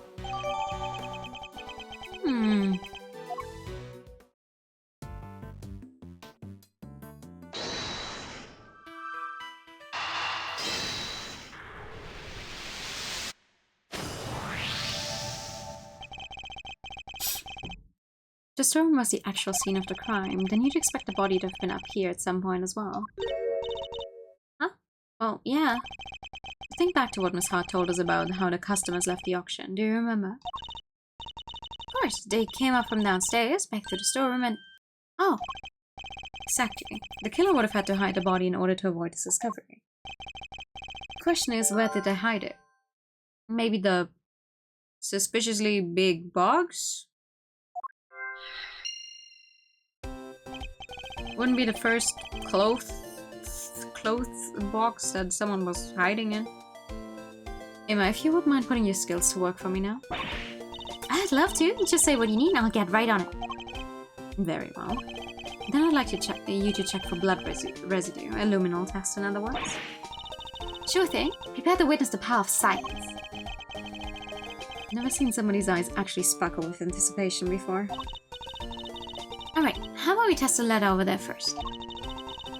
Based on Mrs. Hart's picture, I see the person in red raincoat was about to climb it and make their escape. Which means there's a high chance of a positive result. Scenario, just press A, don't spray a little luminol on it. If it happens to land on some blood, you'd see it react like this. So it feels super raw to see it just appear like that. Anyway, that's a positive, but it's still faint. Spraying it a couple more times should be enough to really make it stand out. Yeah, that brought it out nicely, and made it feel that much more real. Anyway, I think you got the gist of how to look for blood traces now, right? I'm sure there's still some more to be found, so why don't you give it a try? Yeah, sure.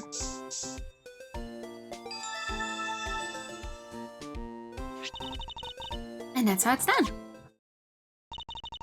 Take a good look around and see if you can find some other places to test with the luminol. Yeah, sure. Fucking box. Yeah! Would you look at that? It's actual blood! How would it have gotten there? Maybe somebody put something with blood on it in there? Hmm. Yeah. Yeah.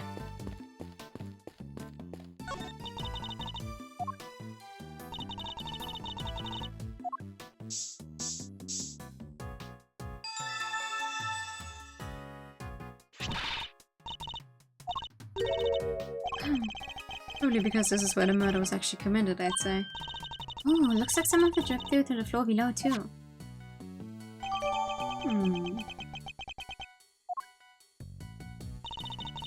I think that's all the blood there's to be found. Alright, then that concludes this phase of our investigation.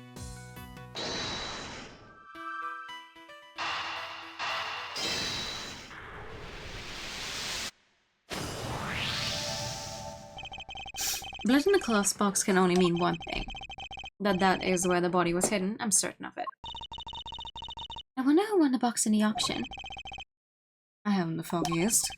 Still, it's a very helpful discovery.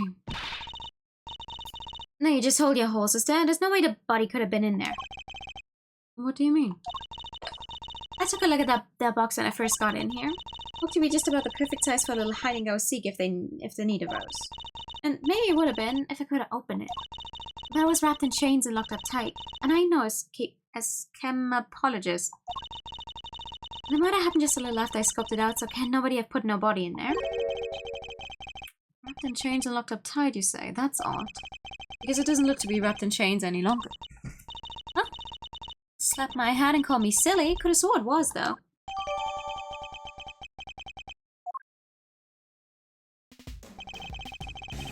I think we've examined all we can now.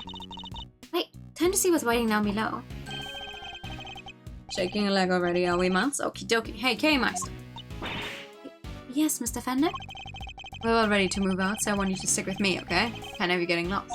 Of course. I'll be sure to stay close. When did those two start getting along so well? Oh, that's a lot of people in the elevator.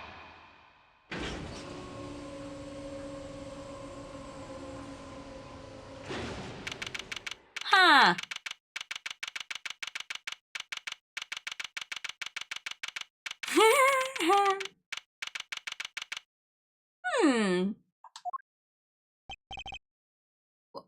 What? Miss Ashworth!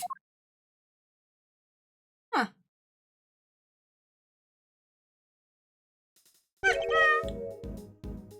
A new well stage. This room. This is the auction room? No, this is the committee chamber. I mean, that makes sense. Yeah, it's 50th floor. Where else did they expect to end up? Why'd you drop right into my lap, Kay Faraday? You get real guts, I'll give you that. Arrest her, man! Arrest her right now! Wait, but she's... That's for the rest of the riffraff, throwing a man into the streets where they belong. Can't do this is going way overboard. Yeah, what she said. Miles, this isn't looking good, I gotta say. See how the blinding light of justice shines on me? Ah! Oh. What did I do? You'll have to forgive me. I meant to hit a certain cowardly ex-prosecutor.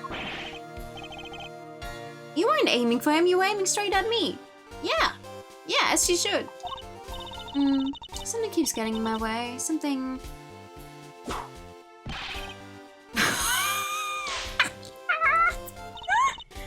Right there. Francisca.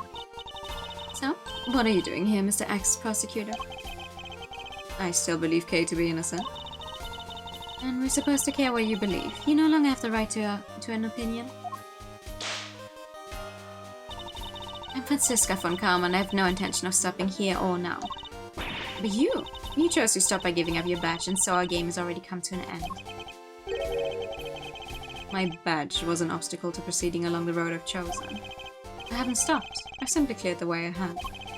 And now I'm free to follow that road, all the way to the truth. So don't you think for a second that my conviction has changed. I'm every bit as dedicated as I ever was. You seem to think you know what lies at the end of this road to the truth. In that case, I demand that you show me. I'll explain my current theory first, and if your road fails to lead anywhere, my whip will happily guide it. Not the way I want Francisca's voice to be, but I can't, I don't know, I'm not there. The victim used her keycard and entered this chamber with her killer. She was then stabbed with a candlelight rim by the culprit and subsequently died as a result. We know the identity of the murderer thanks to the letters she exchanged with the victim. And we know the location of the murder is here in the committee's trial chamber. The blood on the floor of this room proves my theory. Game, set, and match Miles Edgeworth. QED. What's QED? She seems pretty confident, huh? She doesn't lack the courage of her convictions, that's for certain. I gotta say, I can dig that vibe. I could even give her a know-how feel. Pathetic. Well, Miles Edgeworth, do you think you can bring my case crashing down around my ears? If you really have found the road to the truth, perhaps you'd be so kind as to point me toward it. I'd be very happy to. Settle in, Francisca. I'm about to pave the road with with incontrovertible evidence. Hell yeah, brother!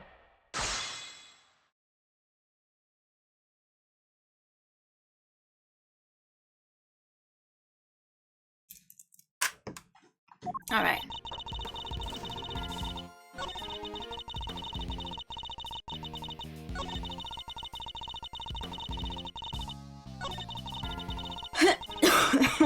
Oh, sorry.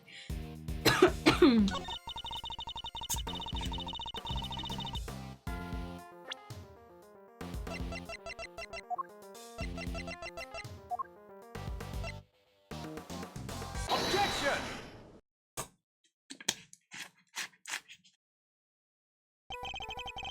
If I remember correctly, the blood discovered in this room was located at the foot of the Goddess of Justice statue. Murder under the gaze of the divine, a brazen act even for a cold-blooded killer. Except that may not be true at all. Take a look at this, if you would. There's a blood stain we discovered in the storeroom directly above the committee chamber. As you can see, the blood we found looks to have dripped through the room below. And the elevator it dripped down from Descends directly to the foot of the statue. You noticed? Then you will agree that the murder cannot in fact have happened in this room. I put it to you that the victim was killed in a room above and only afterward was she moved down here. The Goddess of Justice did not witness a murder. She witnessed a killer trying to cover the tracks. Why is she smiling? Sorry, I was just thinking back to a very similar situation. Well done, Miles Edgeworth. You've proven yourself to be even more foolish than I thought. Miss Edgeworth is anything but a fool, sir, you know it.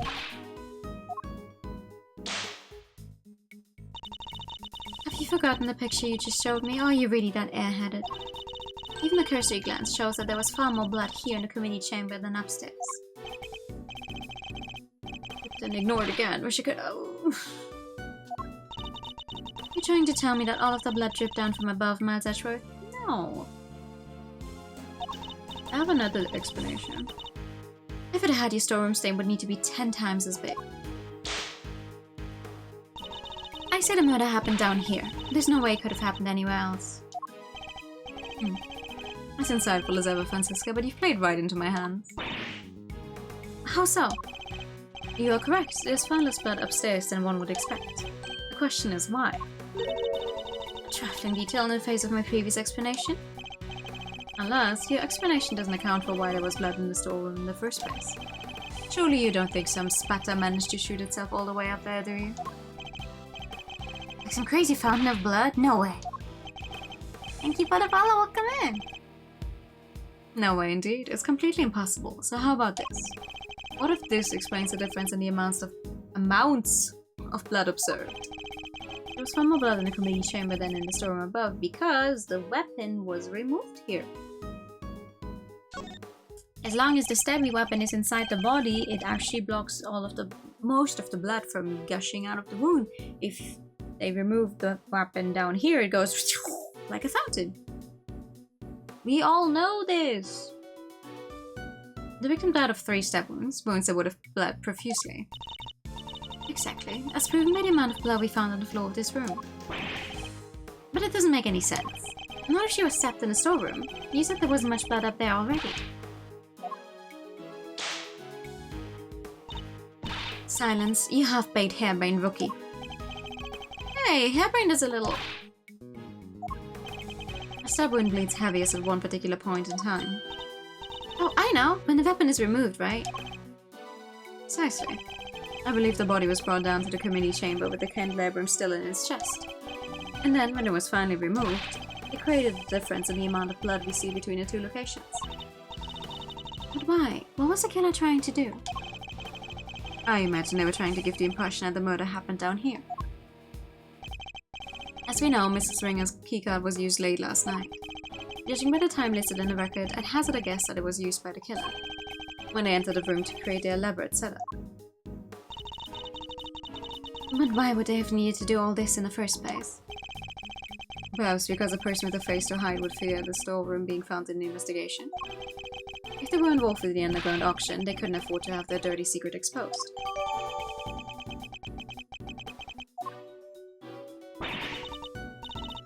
Underground auction? You should take a look at the storeroom for yourself. The others of it tell quite a story. One that should more than explain what was going on here last night. It's almost endearing, Miles Edgeworth, how desperately you want to protect your friend. There's something just beneath the surface of this case, something bigger than all of us. And Kay's only crime was to have had the bad fortune to fall right into the middle of it. That's quite a hyperbolic claim, Miles Edgeworth.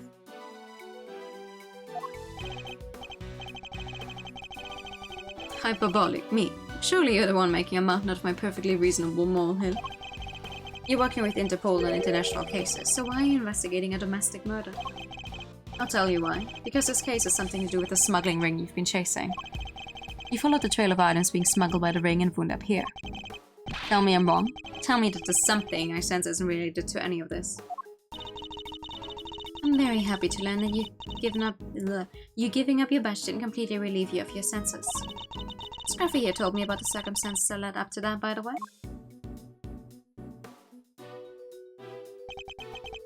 Sorry, sir. I just thought it might help, you know. You did the right thing, detective. So am I right, Francisca? Is this incident part of the broader case you're working? Was the underground auction already on Interpol's radar? Wouldn't you like to know? But you don't need to, and so you won't. Then you knew, didn't you? That the auction was being held here in this chamber. Hey, you mind if I butt in for a sec? Your victim over there, lady in the white. Phew. Hey, let a gal finish, will you? No good butting in pain in the you-know-what. Oh, this leopard sure ain't change your spots. Testimony's not required and neither is your presence. What do you mean? I'm a journalist, you can't... You a liar is what you are. You lied on the oath that one time. Ooh. That one time. Oh my god. No way. An ex-attorney witness that lied under oath? Wow. Never heard that happen before. Seems like Miss Von Karma's none too fond of Miss Howard, huh? I don't think she's her biggest fan, though. What's she called? Ringer, right? She was a member of this here committee. Well, she's dressed exactly like the ringleader of the secret auction. Stop it! Stop whipping me, dang it! What's the meaning of this interruption? Miles Edgeworth, explain! Miss Hattie helped us out by describing how the auctioneer was dressed. And it seems they were wearing the exact same outfit as the victim, Miss Rosie Ringer. But that would mean that the victim was also the ringleader. Very fun saying like I know the couple hundred times. Yeah! Like, I mean, I get it! Oh my god! Lying under oath, but like... It doesn't really have that much impact if you consider how many people have lied under oath during these games, and we've only done half of them. Come on. Now, how about we just come down, sir?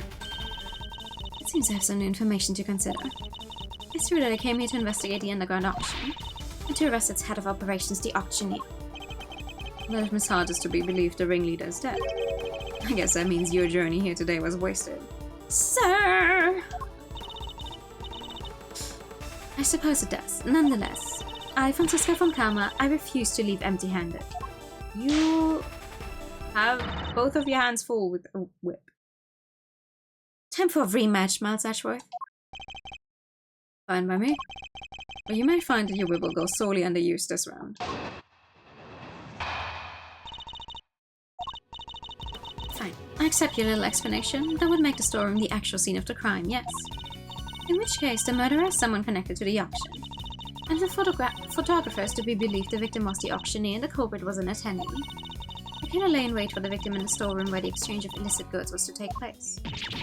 I then stabbed the victim in the chest with a piece of merchandise, the candelabrum. There. Does that about sum it up? Because I won't be accepting rebuttals. I'm afraid you might have to. There's a serious hole in your testimony. There is? I didn't spot any. Good thing you're the one in charge here, Mr. Edgeworth. Alright then, time to fight back. You have to win this for us. And I will.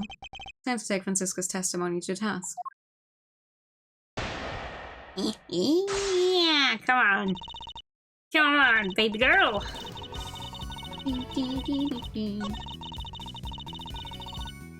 Because, sadly, with the way she's explaining it, it doesn't get Kay off the hook at all. So Kay was an attendee for the auction. Boom. Wait, that was too far. I wanted this one. Hold it! How exactly did I manage that, may I ask? Miss Hunt was in a storeroom too, remember? Objection! Yes, hiding someplace. If you've seen the storeroom yourself, you know that there are plenty of other places to hide too. So you're saying the killer was hiding outside while they waited the victim's arrival? I believe we can reasonably assume that the murder took place after the auction had concluded. After all, the victim was the auctioneer herself. Oh! No, I don't think so. She would surely have needed to be present throughout the proceedings. Who thinks it happened afterward? Would you mind adding that statement to your testimony, Francisca? I believe you can reasonably assume the murder took place after the auction had concluded. Au contraire. Objection!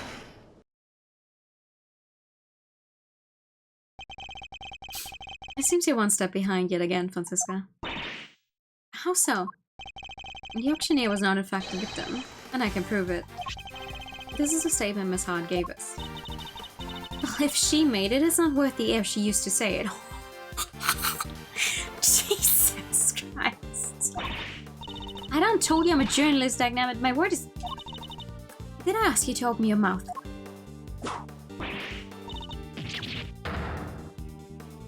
Objection! Calm down and listen for a second, Francisca. Miss Hart witnessed at least some of the events surrounding the murder, and she confirmed that the auction continued even after the murder had occurred. You bet it did, went right on like nothing had happened at all. How would that have been possible without an auctioneer? It wouldn't. So you see, the victim couldn't have been the auctioneer. She was one of the attendees.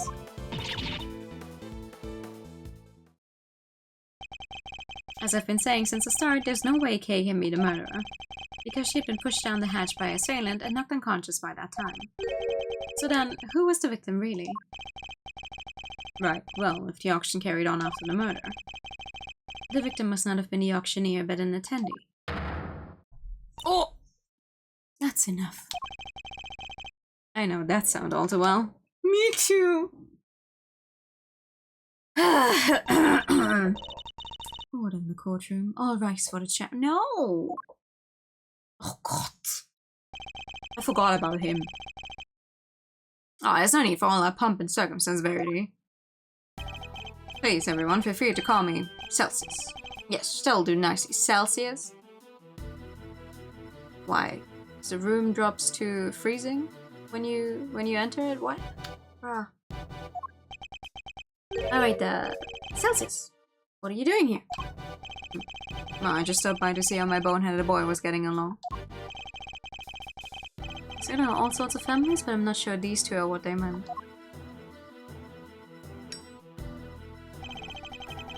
I thought I might need to light a fire under this investigation, but it seems not. The suspect everyone's searching high and low for is right back here where we started.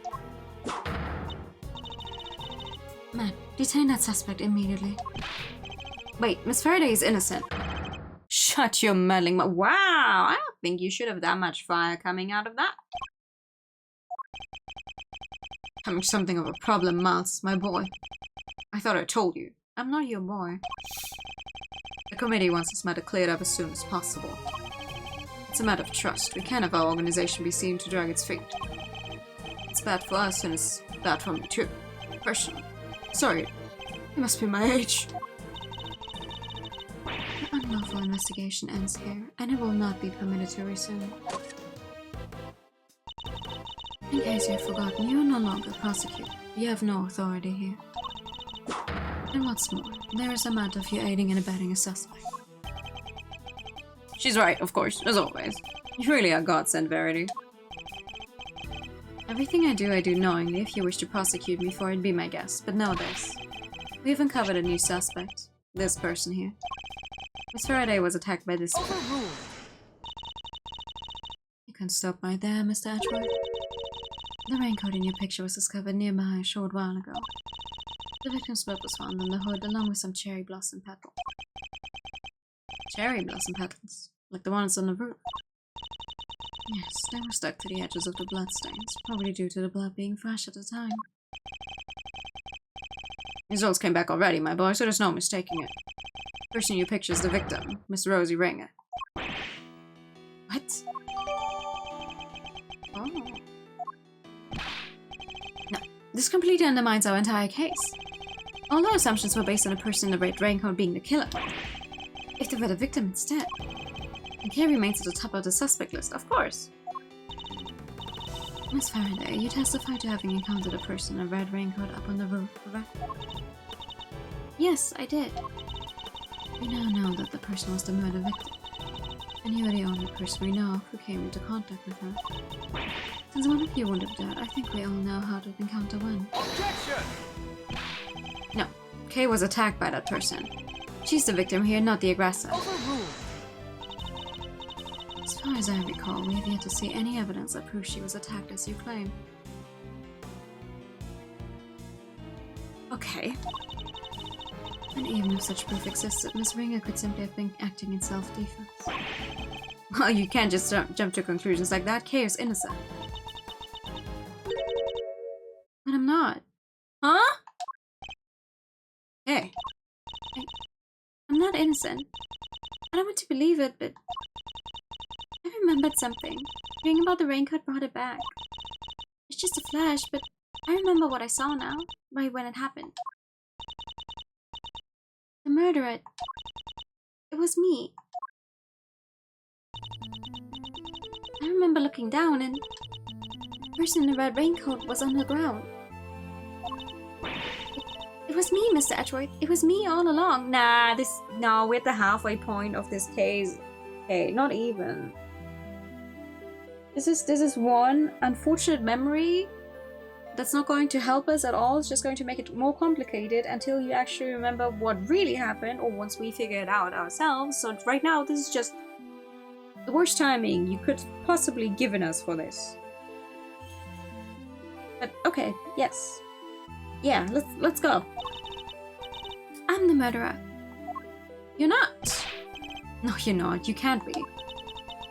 Then what am I? Why do I have a memory like that? There on the floor in front of me, there was a pool of blood. Why was I just standing there? Why didn't I do something? You know why? Because I was the killer.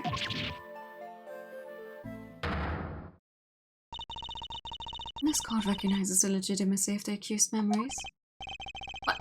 Well, you said you didn't believe her like 5 minutes ago. Overruled. I commend you in your bravery, Miss Faraday. It will not go unrewarded. Praise be to the goddess of justice for her many blessings. Objection! As an official representative of Interpol, I hereby request that the suspect be... Overruled.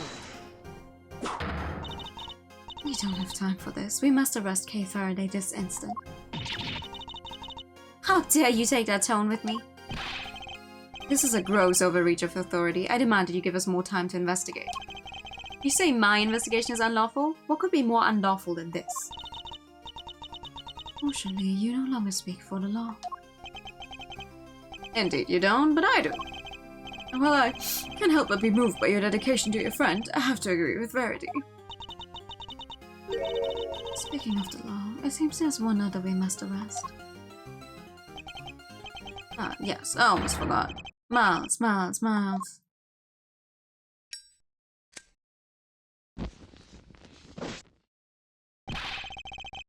What are you talking about? Mr. Edward was just doing his job. He didn't do anything wrong. He wasn't doing squat. By which I mean to say, unfortunately, Miles is no longer serving in any kind of official capacity. You went too far this time, Mr. Edgeworth. Conducted an unlawful investigation. Worse, you aided and abetted the flight of a suspect. You are no longer even an ex-prosecutor. You are a criminal, nothing more. Ah, that reminds me, there was supposed to be a hearing today, wasn't there? Concerning your conduct. I'll make sure it's officially rescheduled for tomorrow. Although, I fear I already know the outcome. Look at this as an opportunity to reflect on your actions, Miles. A chance to really think long and hard. How is this man even seeing through those weird goggles if there's some kind of fluid in there all the time? This court is adjourned. This is a kangaroo court. That's all this is. I hate both of them. Oh, wow. Do you think they fixed the floor? Never thought I'd spend another night in here again. And they stripped me of all the evidence we'd so painstakingly gathered. Even if they did let me keep Casey at the goddess of Finn.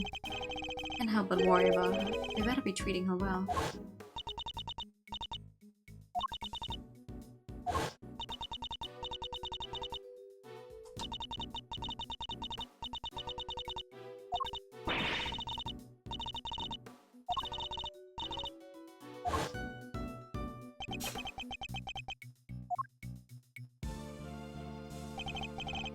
Come on, let's go. You got a visitor. A visitor? Who? Someone by the name of Dick, I'm sure. Want me to send him away? No, but I'm not sure what even to say to him.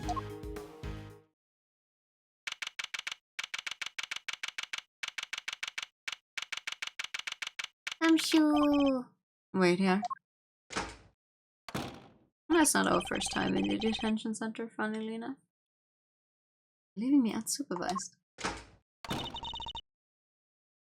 I'll give the intrusion.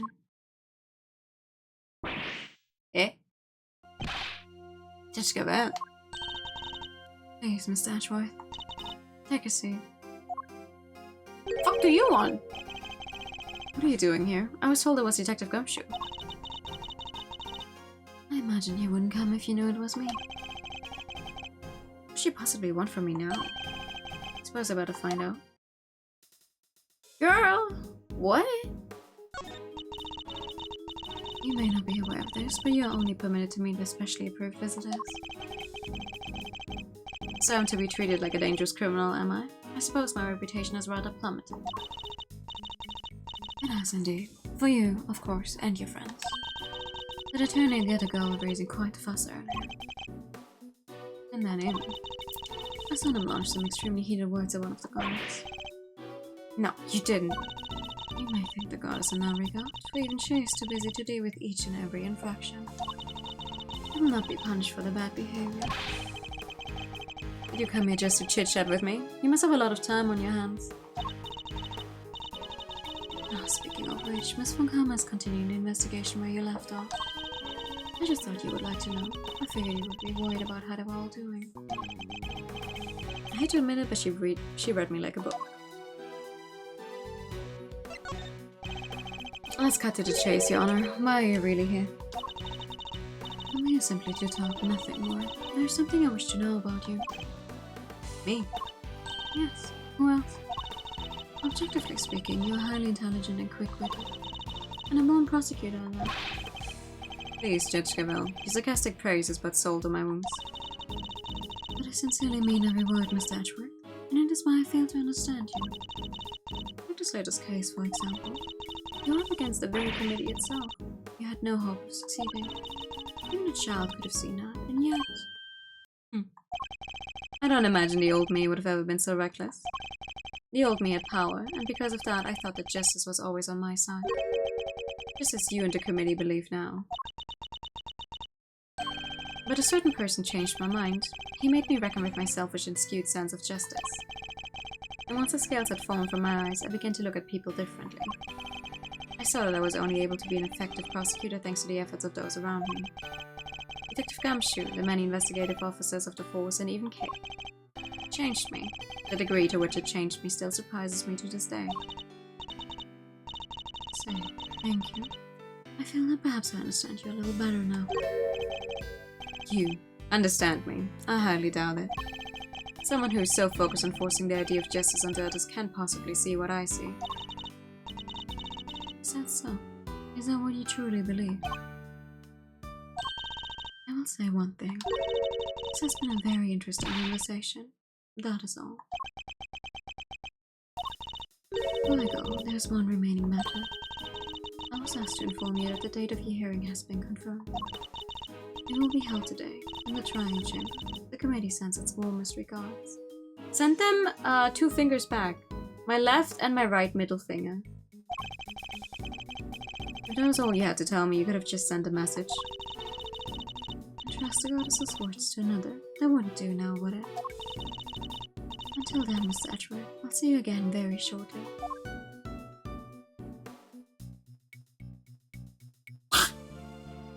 You're lucky there's this giant enforced window between you and me.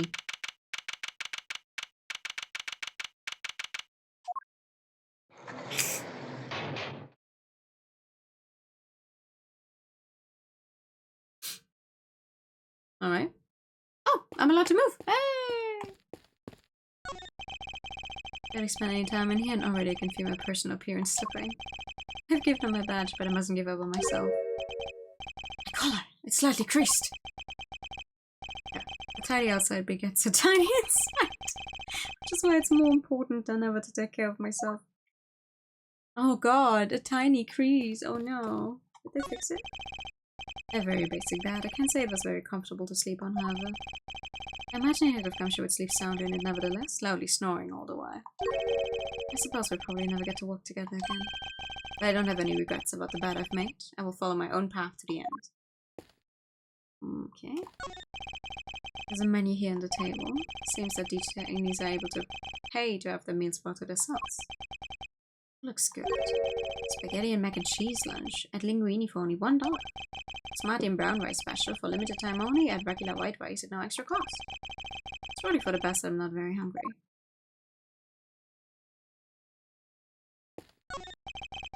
The window's barred with heavy steel. That reminds me of a movie I once saw. There's an inmate hatched a plot to escape by using a file to cut his cell bars. I won't be doing that, of course. For one thing, I don't have a file on me at the moment. What am I saying? I wouldn't do it even if I did have one.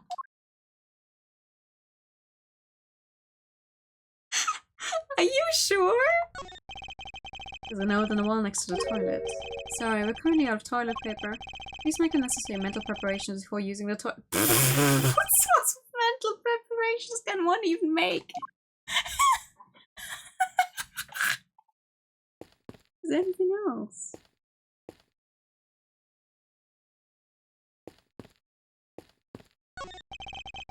Post in the corridor outside. We regret to announce that due to the warden's arrest, the Die of Destiny game will be discontinued. Inmates will no longer need to roll a die every morning to determine the meals for the day. We wholeheartedly apologize to those who are looking forward to the daily casting of the die. Anyone really need an apology for the cessation of such a ridiculous idea in the first place? Oh, I mean... Do I have another visitor? Ah! Hey! Oh, thank goodness you seem alright. It's a lot off my mind. Such a heartwarming scene. It's enough to make a grown man cry. Suddenly I've committed a crime? You watched me commit a crime the entire time. We have given up our badge and were investigating on a case that we didn't even have the legal power to investigate. I've been committing a crime the entire time. What else is new? They just finally put me into a cell.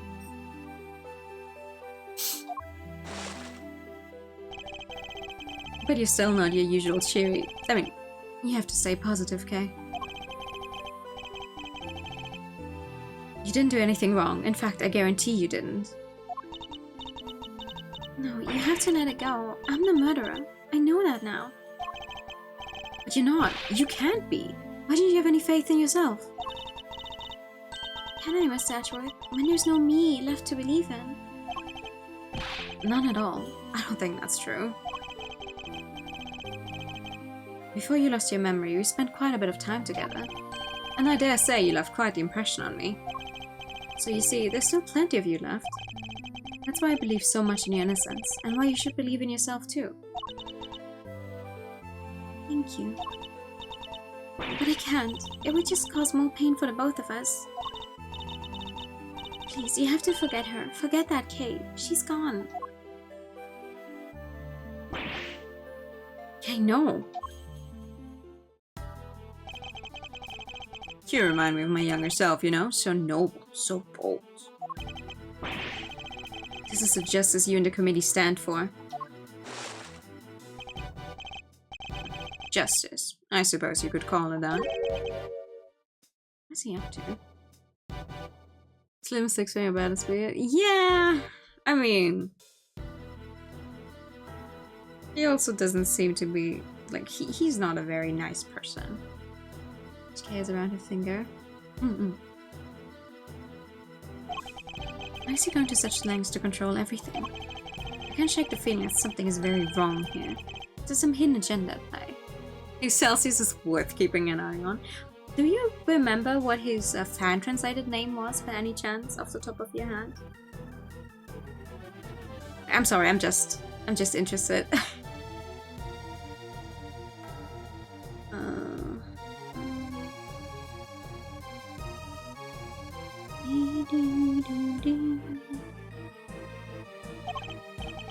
There's no time to second-guess myself. If I'm going to find out what it is, it's now or never.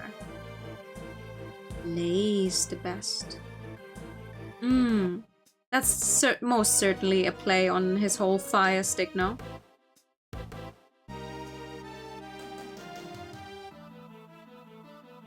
Like, that's just what it, at least what it feels like to me. Lays. Well then, my boy, I suppose I should be... Wait. Ooh! It's apparently a real name. I mean, Blair is a real name. Why wouldn't Blaze be? Why is the chairman so intent on seeing Kate charged with this murder? It doesn't make any sense. There must be some rhyme or reason to this madness. Ooh. Come now, Miles, I'm a busy, important man. Why do you have so many of your stupid fucking badges on you, by the way? I hope they all burn. Can't be wasting my precious time talking to you. The only way out of our current predicament is through Chairman Winner. So much to ask in so little time. It's not for trying to find out why he rushed to have Kay arrested so quickly. I can just let this happen. I'm getting answers if it's the last thing I do. Alright.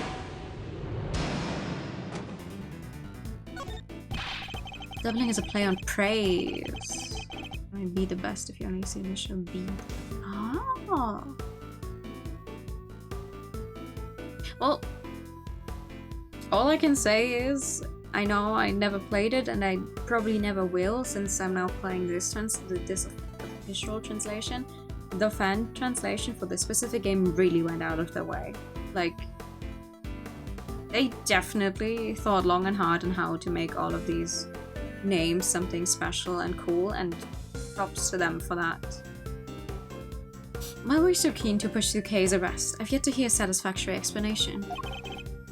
An explanation? I'm not entirely sure what you mean. Don't give me that. You know exactly what I mean.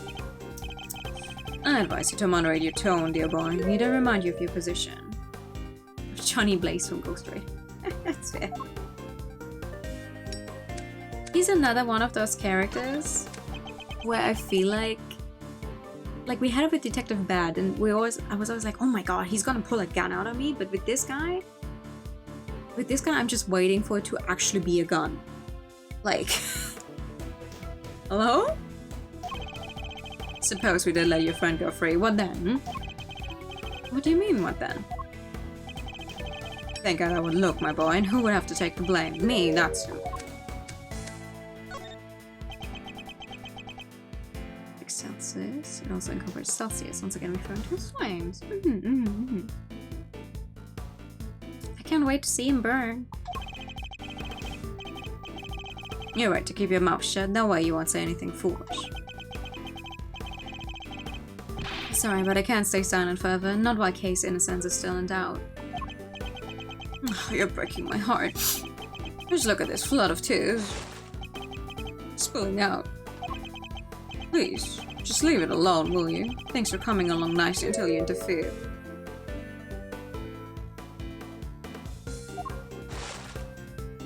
Coming along nicely? That's a pretty strange way of putting it. It's almost as if you wanted Kay's arrest to happen. It certainly doesn't sound like the statement of an impartial representative of the law.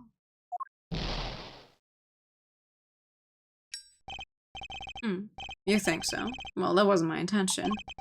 Has it occurred to you that you might just be overthinking things a little? No!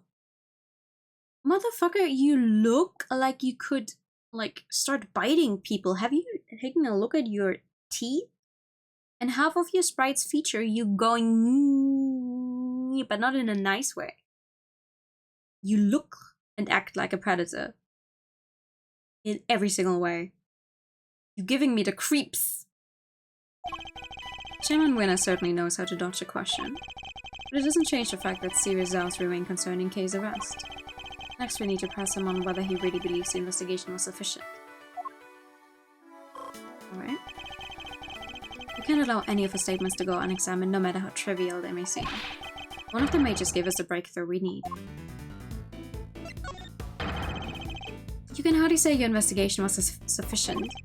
And you're the one who called all the shots, weren't you? Including the decision to have Kay arrested. Oh, I'm afraid I'm nowhere near as influential as you think, dear boy. You're the chairman of the committee. It doesn't get much more influential than that. Not that I care about such things. You rule me. It's enough to drive an old man to tears. You'll have to forgive me. I'm not the deferential type. Well, if you're going to insist on being so blunt. Chairman, I'm afraid you won't be seeing your prosecutor's badge again anytime soon. Okay. Let me make something clear once and for all. That badge isn't a be-all, end-all for me, far from it. I'm not concerned with titles or roles, even you must understand that much.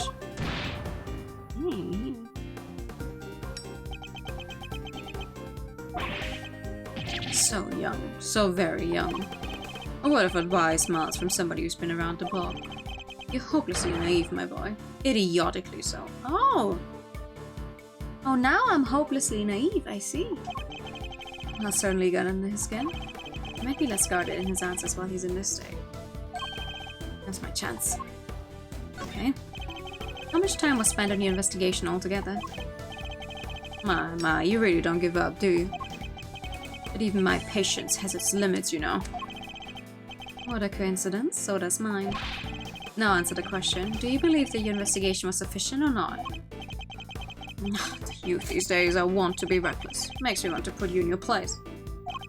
I am quite literally already in a jail cell. No, sorry, in a holding cell. You're going to regret that, my boy. It can't get much worse than this. Come on.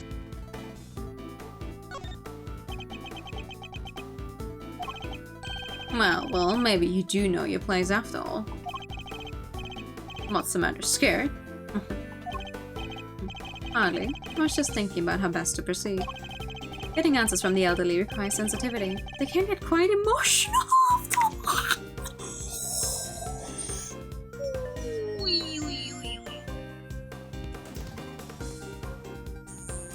I need to write that down.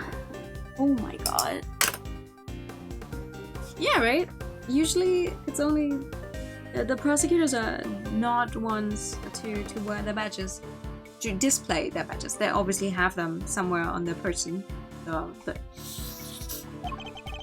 You have no common sense whatsoever, do you? Don't you understand? Your fate rests in my hands. Why do you keep burning documents, by the way?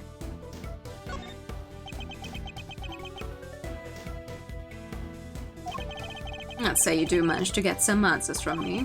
There's nothing you can do with them, so why not give it up, dear boy? No. And why not? It's simple, because I'm not about to let the truth escape me. Interesting. I think I'm beginning to see what makes you tick. All you're doing is pointless. Tragically and miserably pointless. Excelsior. It's okay, take your time. We're gonna be seeing a little more of him, probably. Please just give up. She's guilty. The decision has been made. The decision? Once again, your choice of words intrigues me. It's almost as if Kay's guilt had already been determined from before her arrest.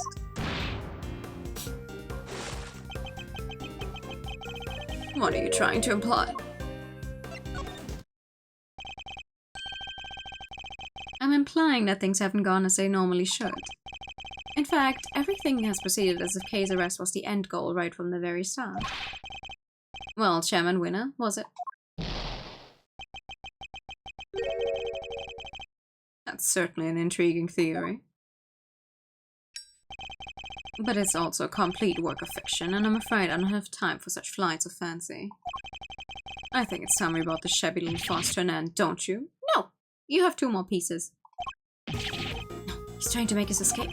You must confirm the legality of Kay's arrest before he slips away. Okay. I gotcha.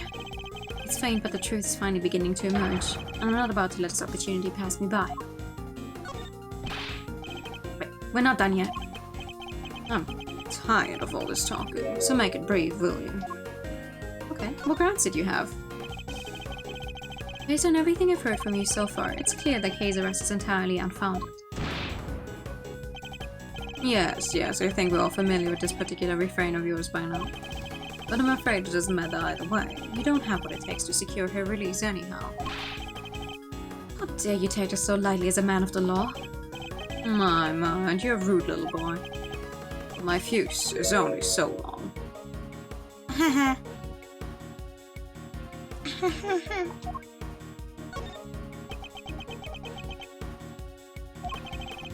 Honestly speaking, I don't have the time to waste on every last question you can dream up. I've certain responsibilities to attend to, you know? I really am quite a busy man.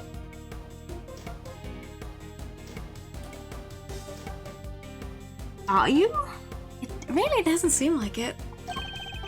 Or are you just pretending to be busy? That's an awful thing to say to a fragile old man. I work harder than I should at my age. fragile old man.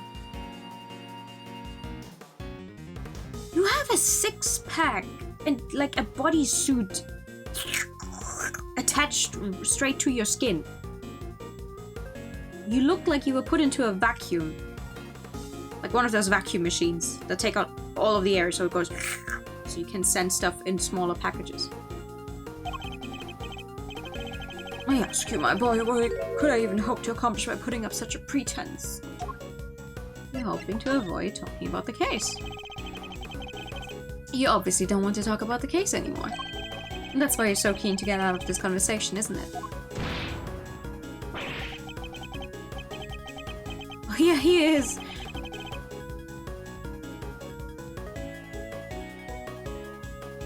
It's just so tragic, it really is, that you would suspect me of such things. It's not a suspicion, it's a certainty. There were no clear grounds on which to base Kay's arrest for a start. No, my boy, let's not get carried away. There was plenty of evidence to support our case. The mask, the letter, the corsage, these were all in her possession. Of course, her confession. More than enough to prove her guilt, I'd say. But those are... What's the matter? Struggling to come up with a way to explain everything away. I do wonder, like, in an actual case, how valid would getting a confession of someone be who, even just temporarily, has amnesia. Like, wouldn't that fall on the one of those, oh, you know, you did, like, their words are not trustworthy things? I am missing the correct terminology in English so badly. Like, you know.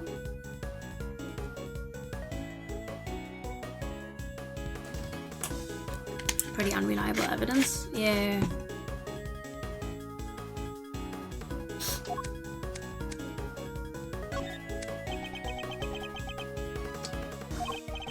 Well, there we have it. Your silence speaks volumes.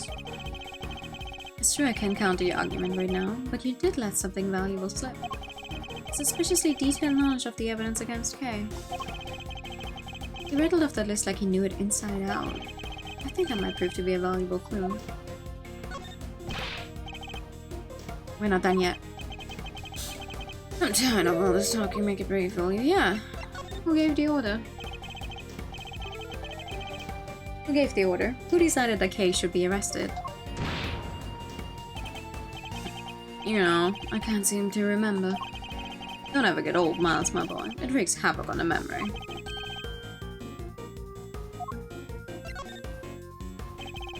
I'd appreciate it if you'd stop playing the old man card. You remember the details of the evidence against Kay pretty clearly. What it has about Dr. Confession would be worthless. Thank you. Perhaps if your memory didn't fail you only when it was convenient, I'd be more inclined to believe you.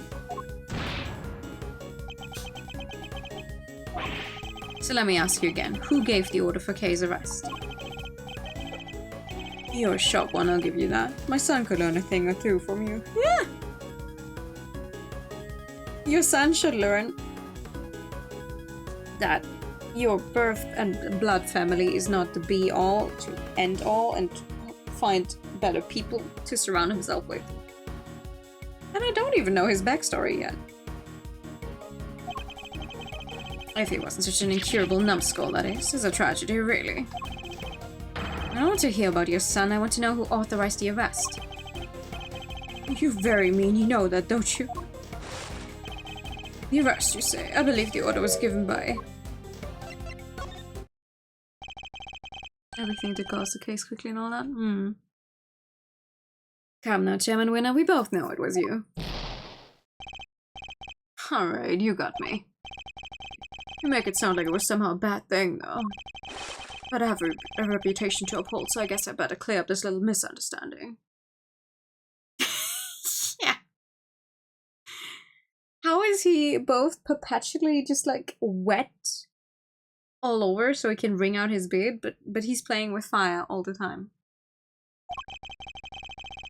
I'll entertain your questions for a few more minutes. Let's see if I can put your mind at ease. Oh! The key thing to do now is to establish how intimately he knows the details of the case. You just have to ask the right questions. Okay. The endgame is at hand. We're but a few moves away from the truth.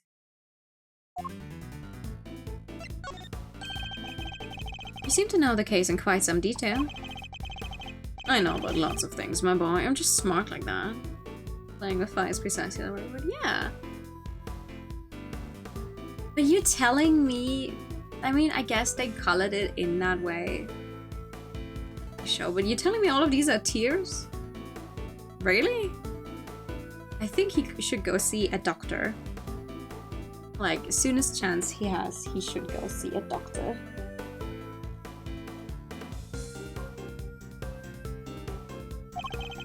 Too bad the same can't be said about the way you handled Kay's arrest. Is that burning? I don't know what that is. Oh no, we're both. I'm a very busy man. Do try to remember that I can bring this little chat to an end whenever I so choose. It's only taking so long because you won't give me a straight answer to any of my questions. If only you'd stop giving me the runaround, we'd be done already. So let's try this again. You seem to know the details of the case quite intimately. Why is that? Because I wrote the case file. Not exactly the most thrilling use of my time, of course, but it's part of the job. I have to be a good role model. Can't be seen to be slacking. Can't be so hard. But I had some time on my hands, and I'm suddenly also Italian. So I read the whole thing from cover to cover. Really? You keep saying how busy you are now.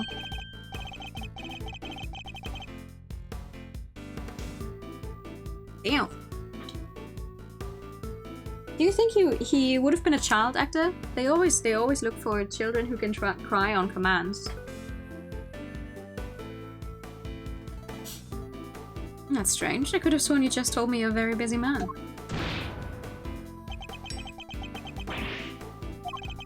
I say the cracks are finally starting to show, wouldn't you? If you're so keen on being an upstanding leader, you can start by releasing Kay, you know? You really don't give up, do you? It's a moving sight indeed, my boy. A tragic one, too. After all, your efforts are for naught. I'm afraid your little friend was found unconscious near the scene of the crime. There. We have yet to hear much about the circumstances under which Kay was found. She was lying unconscious in the storeroom, correct?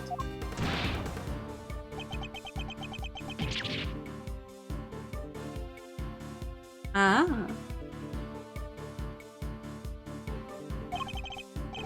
That's right, although not at liberty to tell you how I know that. Oh, really?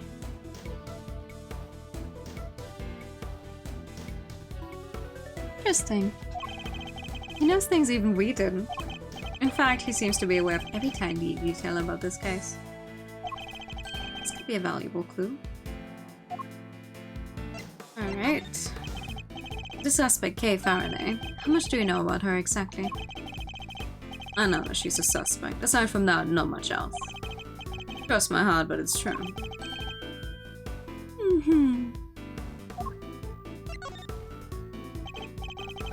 Sorry, but the more you tell me, the less sense your story makes.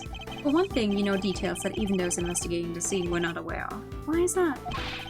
Just how much do you really know, Chairman Winner? There's that intimidating face you like to make again. Two can play this game. How do you like me now, hmm? I've seen the sprite before, it's... you know, whatever. You don't have what it takes to be me. Some of these answers I'm like, oh yeah, I'm definitely not supposed to say that. I would get some damage there, but yeah, so funny. I do have to commend you on your doggedness. It really is something.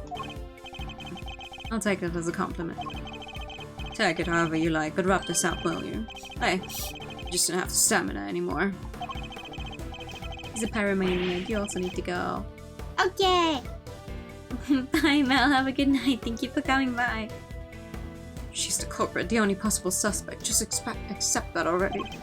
How much more evidence do you want us to load her down with, for goodness sake? Load her down with?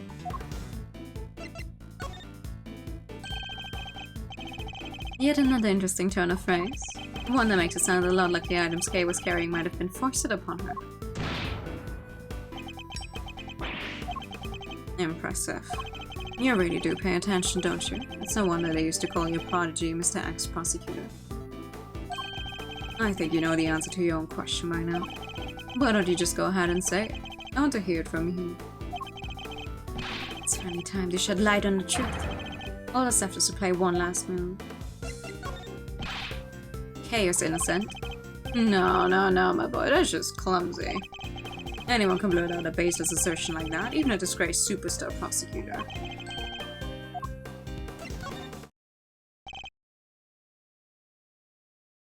Kay was framed. The true culprit set it all up so she would take the fall instead. That is my answer, and I won't let you deny it any longer. Ooh!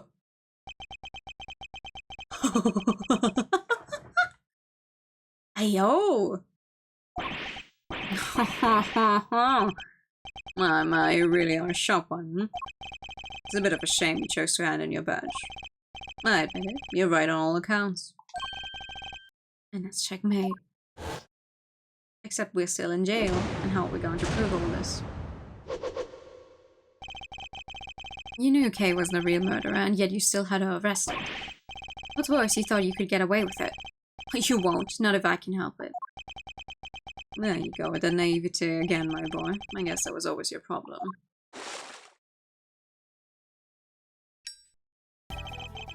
With the girl arrested and conviction secured, this whole mess goes away, and that's what will happen. But whose interest does a conclusion like that serve? The committee's, I suppose. And mine! You know, listening to you just now, well, I really got the tears flowing, I have to say. It was poignant and heartfelt and sincere. And utterly infuriating. Look, I'm not perfect, I know that, but your lack of sophistication in these matters is beyond the pale. Do we know how old he is? 68, yeah. It's a tendency to burst into tears over nothing.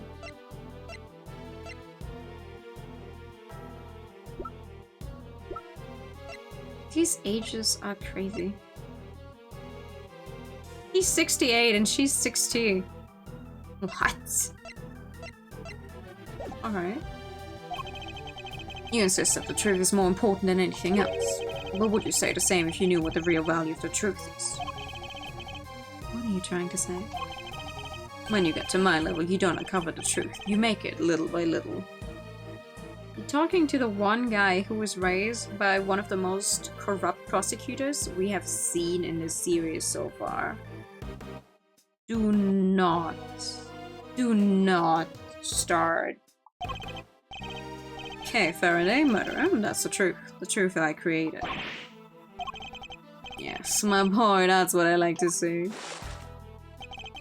You're so sincere, sometimes it's painful. It just makes me want to put you in your place. Knowing the real truth will get you nowhere. Because that's how much is worth nothing. Shocking, I know. But why not go after the real killer? How much do you even know about what really happened? You're still not getting it. That's your truth. And it is worthless. Mine is all that matters. You understand what I'm saying, don't you, Mr. Ex-Prosecutor? I have all the power here.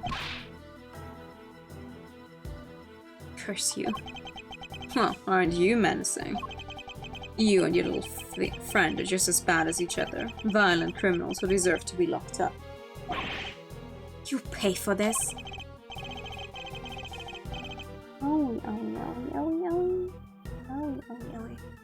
And with that, yet another person disappears from my life. Oh, it just makes me want to cry and cry and cry.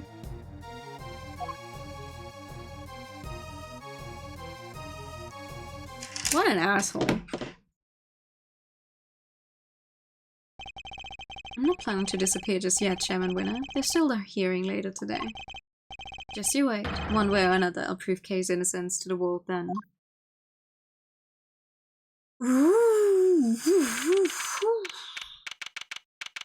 Wow, everyone else in that committee is super boring.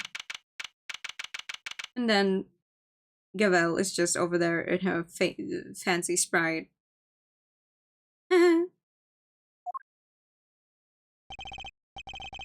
And members of a majority are present. I hereby call this hearing to order. They are not. Nope. We're gathered here today to assess the professional competency of prosecutor Miles Satchel. Here, in the sight of the goddess, we do solemnly swear to pass fair and frank judgment. Fair and frank? Don't make me laugh. Verity, if you would be so kind as to summarize the case against Mr. Atwood. On April 5th, despite having been advised of the illegality of an investigation he was conducting, the accused refused to desist and eventually had to be detained by myself and Chairman Winner. His actions compromised the investigation into the murder of a certain defense attorney, and despite having been presented with copious evidence of her guilt, he continues to insist that the suspect, 1K Faraday, is innocent of all charges. Perhaps you could explain the details of the murder to us as well. Of course. On the morning of the 5th, the body of the victim was found here in the committee chamber. Chamber! An explanation will be provided by Me, Muse's Winner, Premier Prosecutor. The floor is yours, Mr. Winner.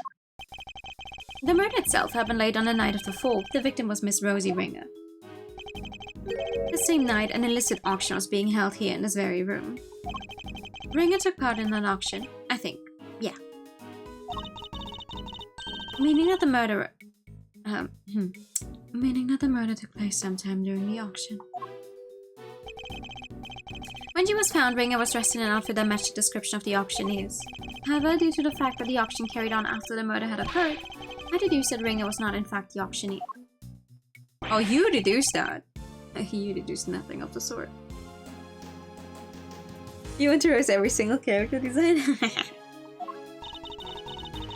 And what about the basis on which the suspect was detained, Mr. Winner?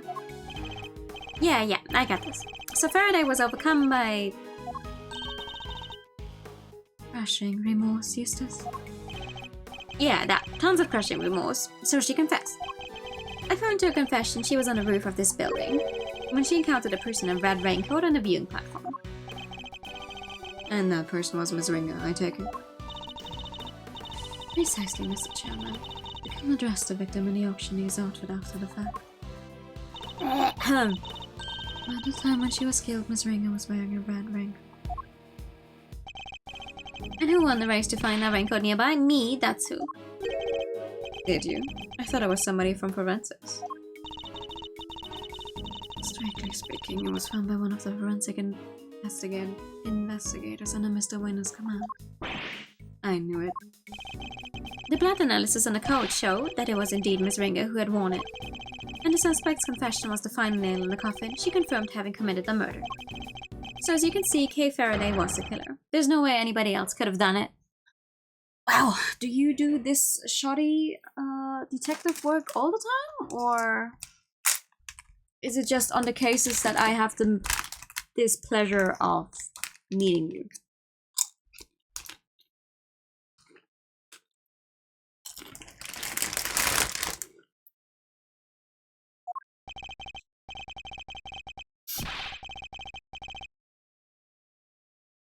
Alright, Miles, I suspect you have some objections. Let's get them out of the way, shall we?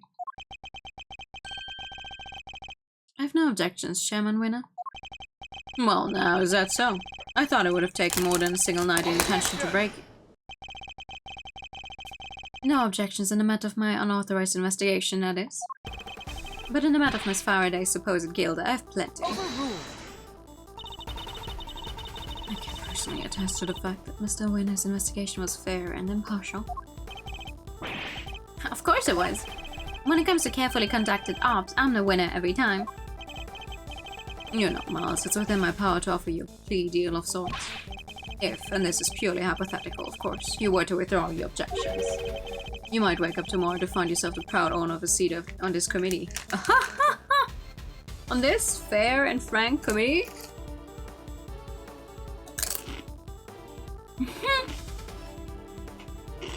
What do you dream of at night?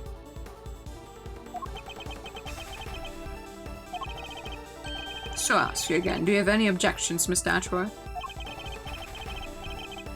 If you think you can buy my silence, think again. You will watch your mouth. Only if the chairman watches his. I didn't come here to talk about committee seats, I came here to talk about the murder case. I demand a statement under oath, and I won't rest until I have one. I want to know exactly what the committee's view on the incident is. You want to put us on trial, my boy? Very well, if it will make you happy. Verity, please provide Mr. Ashworth with the materials pertaining to the case. Really? But sir... This will be his last hurrah, so let's humor him with the send-off he desires. Oh, you're going to regret this, my guy.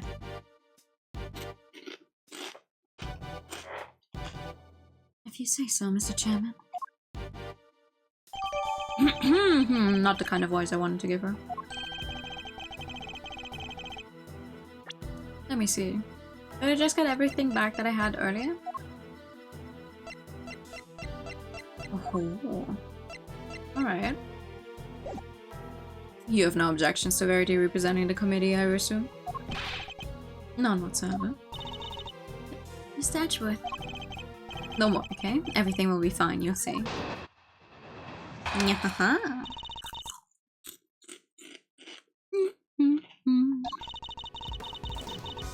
Let's ring our turn at the auction as a potential buyer. The red raincoat was one of the items up for sale.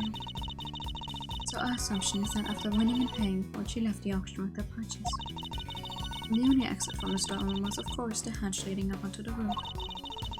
After she emerged onto the viewing platform, that's when Miss Ringo was attacked by Miss Faraday. Shortly thereafter, her flame went out, and thus concludes the committee's view of the case. The raincoat wasn't offered that night. Is that really true? We believe so, yes. You remember the failed assassination attempt on the president of Shang Tha, I assume? The raincoat is a piece of evidence from that case. It should, of course, have remained safely under lock and key in the appropriate facility. Our inquiries revealed that it did in fact go missing under mysterious circumstances. Oh, yeah! And went up in the auction along with everything else. That makes sense, I suppose.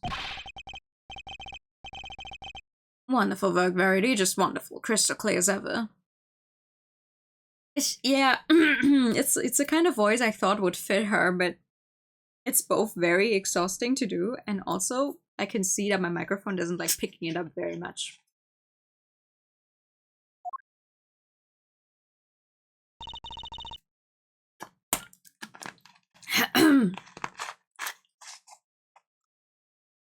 You flatter me, sir. Now, Mr. Ashworth, perhaps you could save us all some time and simply admit defeat. What do you dream of at night? I'll do no such thing, thank you very much. Very well. It's good to know that you still have some fight in you. It is. Why? Come to think of it, she said some strange things when she visited me this morning too.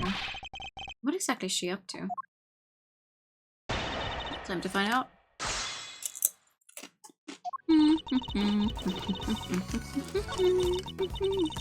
Ooh-ah.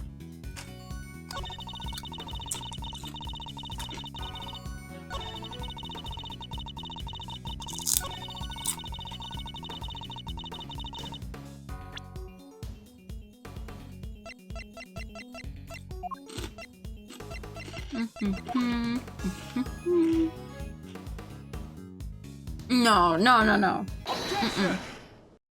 These games don't have punny names. Maybe you can clear something up for me, Judge Gavel. But what is Miss Hart doing here at this hearing? She is an eyewitness. I thought it would be obvious. Well, now, I didn't really an eyewitness, more of an ear witness, I guess. She's not exactly the most confidence-inspiring choice to help you make your case, is she? I like to think I choose my allies a little more carefully than you, Mr. Ashworth. Then you should question them more thoroughly, because there's something she hasn't told you. Take a look at this. It's a photo taken by Miss Hart. Yes, in the storeroom, correct? What of it? According to your theory, the murder occurred up on the roof. But according to Miss Hart's testimony, she happened to witness the entire incident unfold in the storeroom, just before she took this picture. Wait, you saying Yvelle got it? Wrong. That's exactly what I'm saying. What? Miss Hart, if I may confirm your account of the events you witnessed that night. You saw the person in the picture, correct? Sure did. Clear as day. And with my own 2 eyes to boot. And what were your impressions at that point? My impressions? This right here is the scoop of the century? Something like that? Yeah, that makes sense.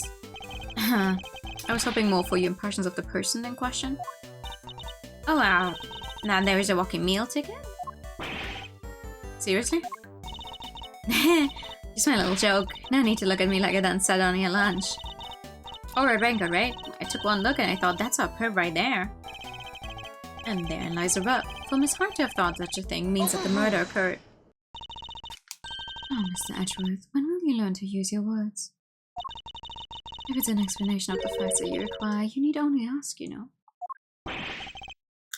What do you mean? I assume you're about to raise the issue of the voices Mrs. Hart heard. Voices that may be unrelated. Objection! Words is the only thing he uses. Also his finger. It's a good thing he doesn't shut up.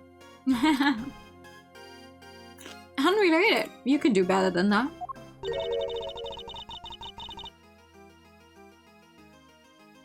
Was one of the voices Mrs. Hart heard really even Mrs. Ringer's? You're kidding me, right? I'm false as talking crime-related turkey on my name and lot of danged heart. No, but did you hear them clearly?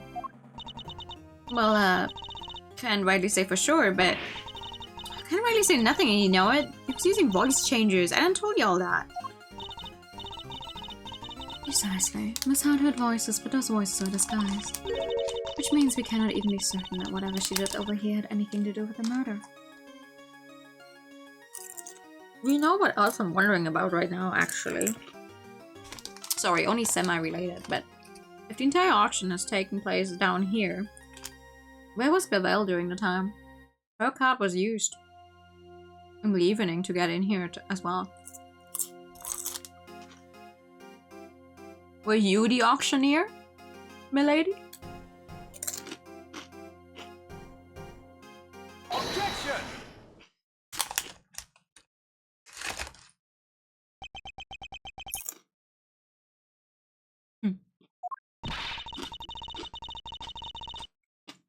You don't need to yell objection in order to sigh at me, Miss Satchworth, but it's more fun that way. It seems I overestimated you, Judge Gava. Nonsense. Verity's the best of us, my boy, the very best.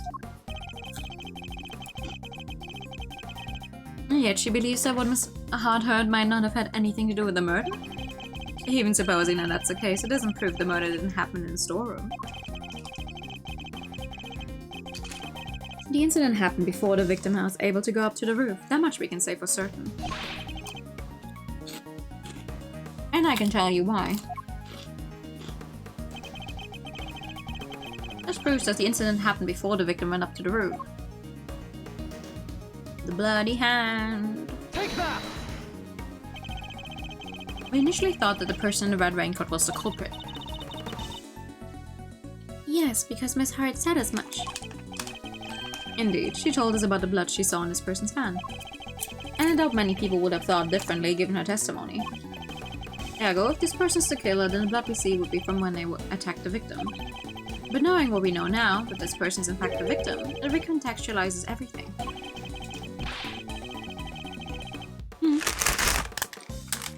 Sorry about that. The presence of the blood still shows that the picture was taken after the attack. But now it tells us something very important about the victim too. This picture tells us that the victim survived the attack. There's no doubt in my mind that the victim was attacked in the storeroom. But here we have photographic evidence of her standing upright and alive, albeit with a bloody hand. This can only mean that Miss Ringer survived the attack. The blood on her hand is from the wound she had sustained.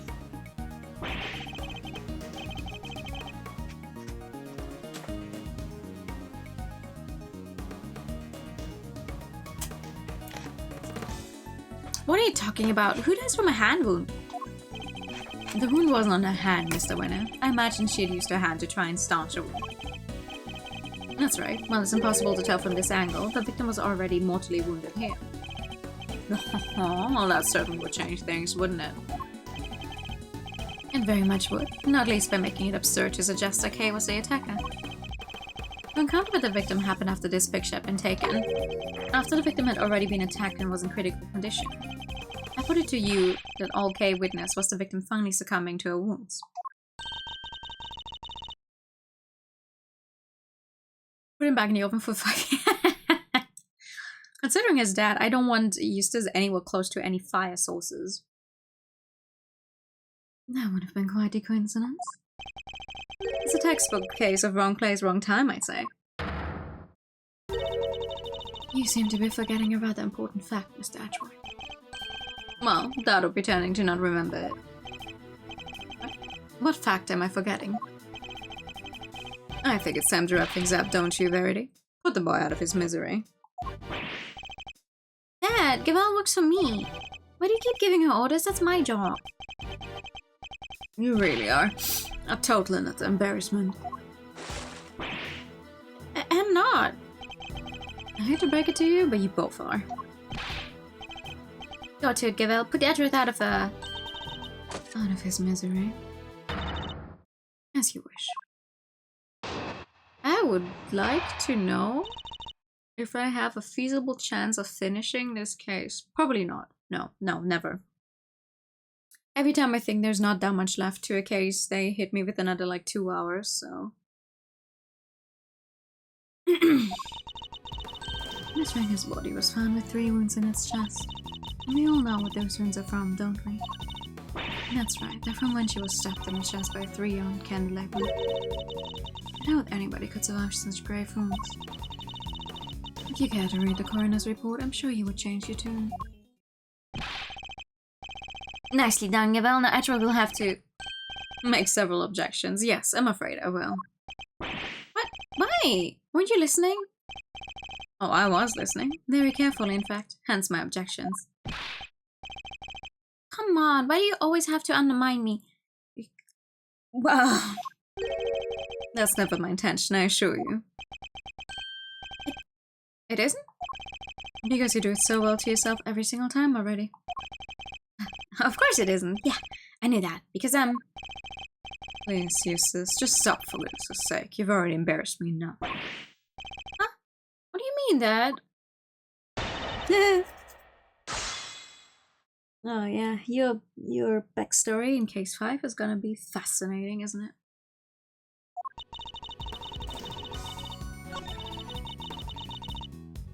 Hold it! I do, but perhaps we should ask Mr. Winner.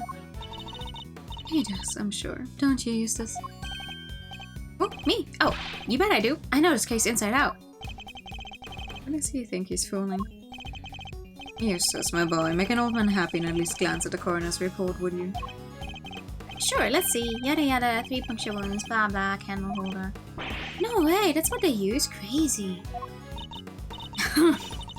Precisely. The wounds were inflicted just as Eustace says.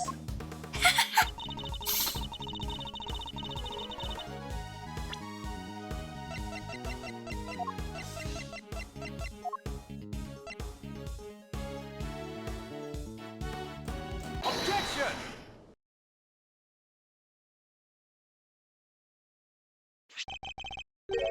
Chairman Winner, you know what this is, of course.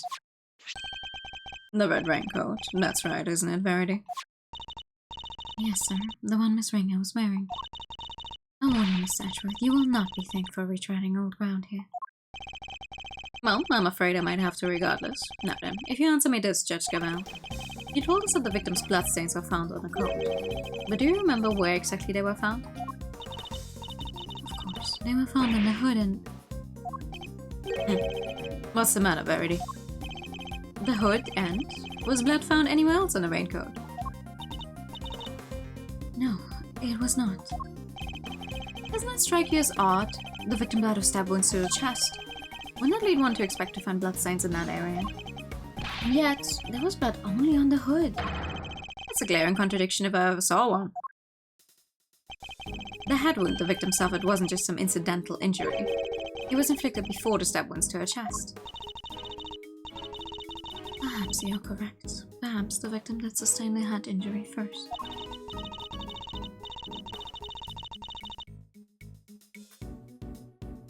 I've never actually seen anything in regards to Saul Goodman, so... But I think Saul Goodman operates under, like, more normal court rules than the entirety of the Ace Attorney universe, so... I'm unsure whether you could really pitch them against the other. As you said, if she had been stabbed first, there should be blood in the chest area of the raincoat. Therefore, Miss Ringer cannot have been stabbed before the head injury had been inflicted on her. But even if you concede this point that the head injury came before the chest wound, what difference would it make? How does it change your understanding of the case? Have you taken a look at the coroner's report? Where is it? Where is it?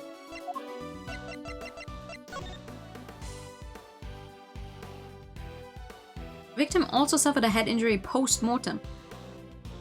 Hello?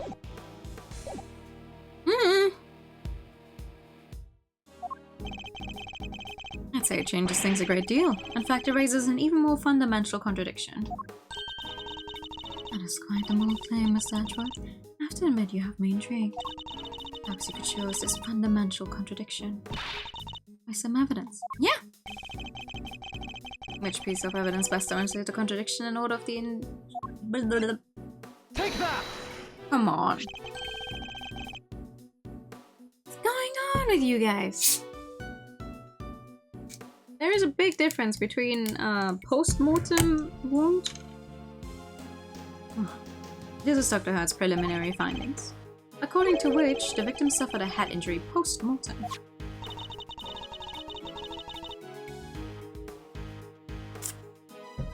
But the order suggested by the bloodstains on the raincoat is exactly the opposite, yes. Bailiff. Was called here by subpoenas Dr. Hilda Hurts to the committee chamber with all due haste. Until she testifies, this case cannot be brought to a close. Yes, Your Honor. I'll go fetch her at once. Unfortunately, Dr. Hurts is a very busy woman, and hopes she will be able to come immediately. In the meantime, there's another important angle I would like to explore. Frankly, something has been bothering me about the person at the heart of this case. The so-called ringleader. Who exactly are they? Yeah, good point. We never looked into that, huh? Despite having been mentioned repeatedly in this hearing, we still don't know even the most basic facts that might help us uncover their identity. Well, Mr. Edgeworth, do you have any thoughts on the matter? We've seen nothing that might serve as clear evidence of the auctioneer's identity as of yet. But there's someone involved with the case that I can't name. I suspect that at the very least, they might be able to point us in the right direction. And that's... Chairman Winner, I demand that you testify as to what you know. What?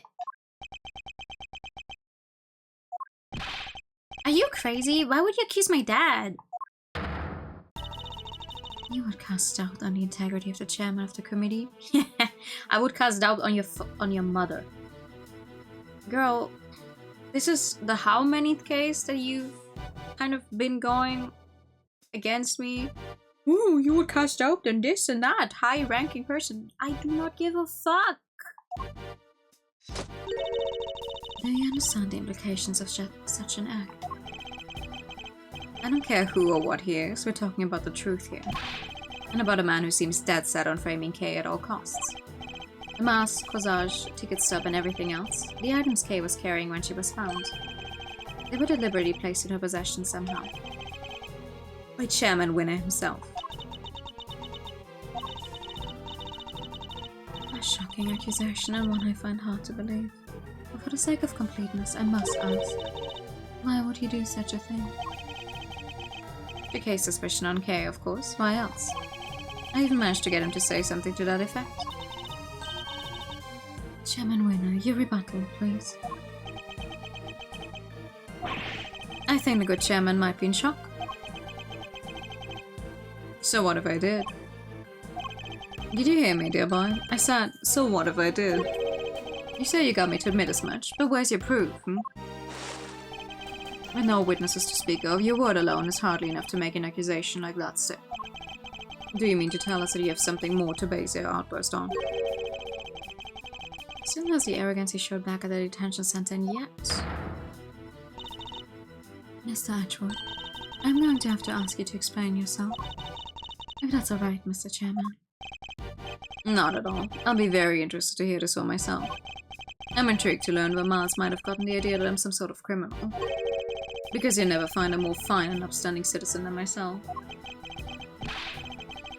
He has a lot of nerve acting all innocent like that. Very well. Let's start at the very beginning. The fact that the auction took place right here in this hallowed trial chamber is a point of suspicion. A location it should, by rights, only be accessible to members of the committee. Yeah, they will have keycards to the room after all. Furthermore, these auctions seem to be held on a somewhat regular basis. And for that to be possible... There can only be one winning explanation. That's right, Mr. Winner, that the auctioneer is a member of the committee. No! I don't know if it's wrong now. How'd you do that? I played right into his hands. You did indeed, you utter nitwit.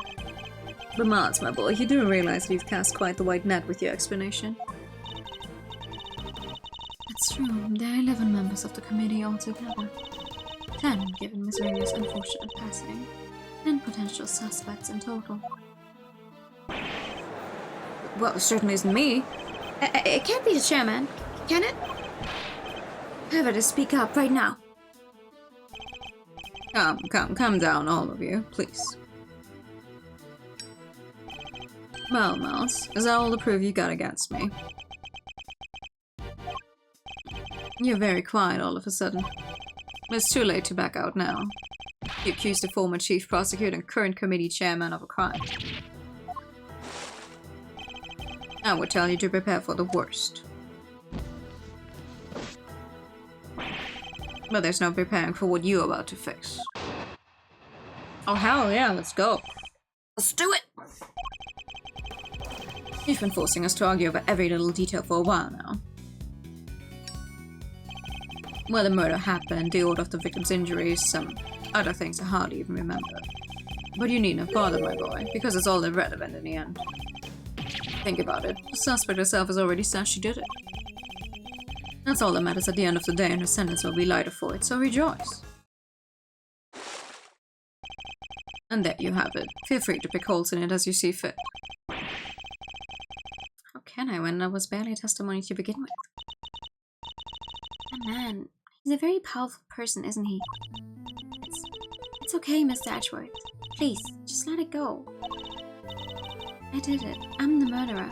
I even remember doing it. You saw a flash of something half remembered, Kay, nothing more. If you must believe in something. Believe me when I say you should believe in your own innocence instead. But I'm up against the head of the committee here. This isn't going to be easy. He seems to think he's already won. Perhaps I can use it against him. Yeah.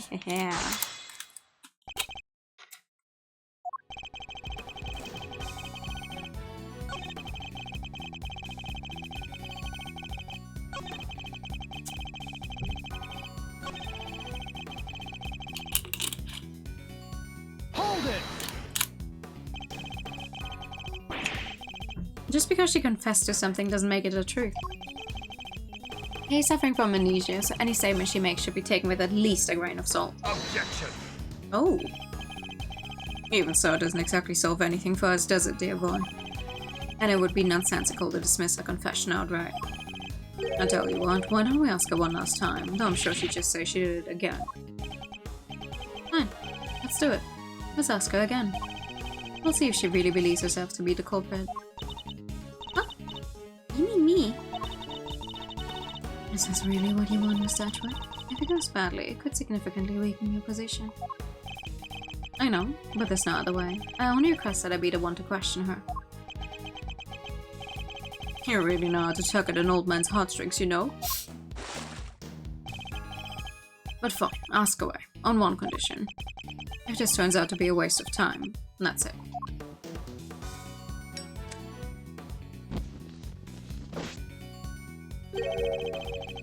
We'll call the proceedings to an end then and there. Agree? Call the proceedings to an end? You mean the hearing? Yes, dear boy, that's right. Perhaps you're in a complete muddlehead after all. No, just so we're clear, if we ask again and all that happens is the girl confirms her guilt, she's officially declared guilty on the spot. Oh. Yeah, sounds like a great plan if I do say so myself. You mean that sounds like something that would help you and not me. Except I'm not going to play into your hands. That's it? You just declare her guilty just like that? That's the gist of it. It's a big risk, but she's going to find a way to condemn her either way if you don't do something. Hey. Yes? I know it's a lot to ask, but I need you to think. Do you remember anything else about what happened on the day of the murder? Anything that might help us prove your innocence? Why are you still fighting it, Mr. Edgeworth? It's no use. I can't be of help to you. I'm sorry. I'm too scared to try and remember anymore. What if I remember something even worse? And if I did, I'd just be making more trouble for you. Please, just accept it. Kay you thought you knew is a dangerous criminal. You know, a criminal who let you down and betrayed your trust. Don't worry, Kay. You have nothing to be afraid of. I may not have known you for very long, but I know you well enough. And right now, I'd say I know you better than you know yourself. Are you seeing how much damage you could take? Oh my god. You would never commit a murder. You could never, because this is who you really are. Take that! Oh my god. You're a great thief, yet the goddess. A noble outlaw who would never stoop so low as to kill.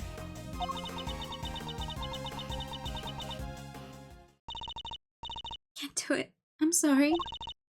Because all I can see is the one memory that's returned. To face it, Hold it! No, the only evidence of your guilt is the confession they forced out of you. As I said earlier, you have to believe that you're better than that. Or are you saying you don't believe a word of what I've been telling you? No, it's not that. You're trying so hard to help me. And you're risking so much for me. It's too much. You have to stop. I'm begging you. Ah, so that's what's going on. I thought it was strange, but now I see. The reason you're allowing yourself to be railroaded into accepting your fate is because of me, isn't it? Which is exactly what the K I know would have done. In fact, a Class B criminal! You're a good person, Mr. Edgeworth. Sorry to burst your bubble, but I'm not, and I don't plan on becoming one anytime soon. Because despite all your wishes to the contrary, I'm still trying to help you. So you see, I've mainly been servicing my own ego regardless of what I put you through. Now, let's try this again. See the good in yourself, Kay. Remember the noble thief you truly are. The memory of you committing the murder, you need to question it with all you have. That's all I ask. So please, do it for me. Hey.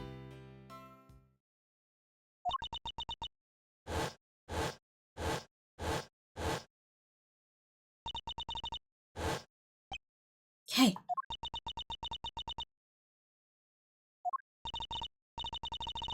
What's wrong? Did you remember something? Haha, it'd be like some cliche movie plot if she did. How?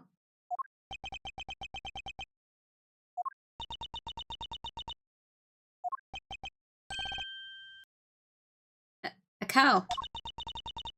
Mr. Edgeworth, if you could perhaps ask her for a few more details? Well, Kay, what can you tell us about this cow? I remember now. The person in the red raincoat. She had it in her hand. A stuffed cow. I can see it so clearly now.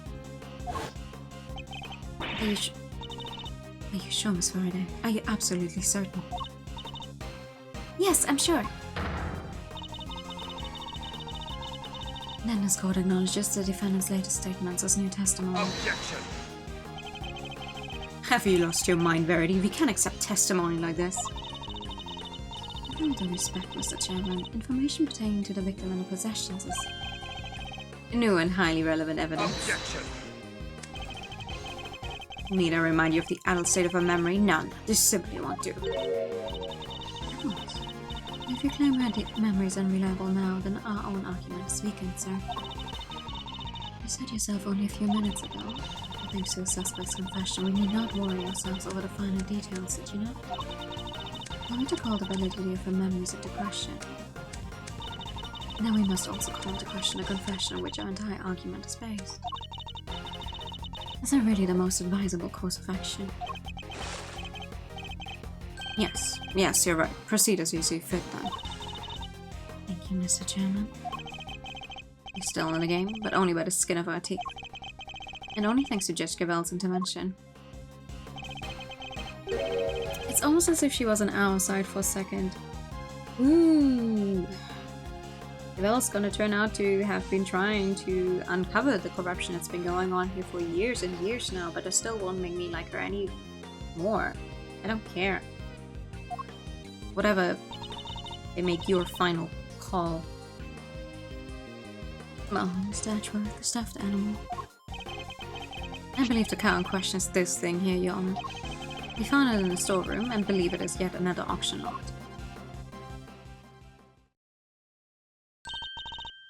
Wait, that's... Do you know something about... No, it's just not what I had imagined. I suppose it is a rather odd thing for the victim to have been carrying. I should look it over carefully. Oh. I think it's cute in a weird way. The right one seems intact, but I can't say it's doing much for the overall symmetry of the stuffed toy. Look, Mr. Edgeworth, it moves. It does? It sounds like sand being crushed.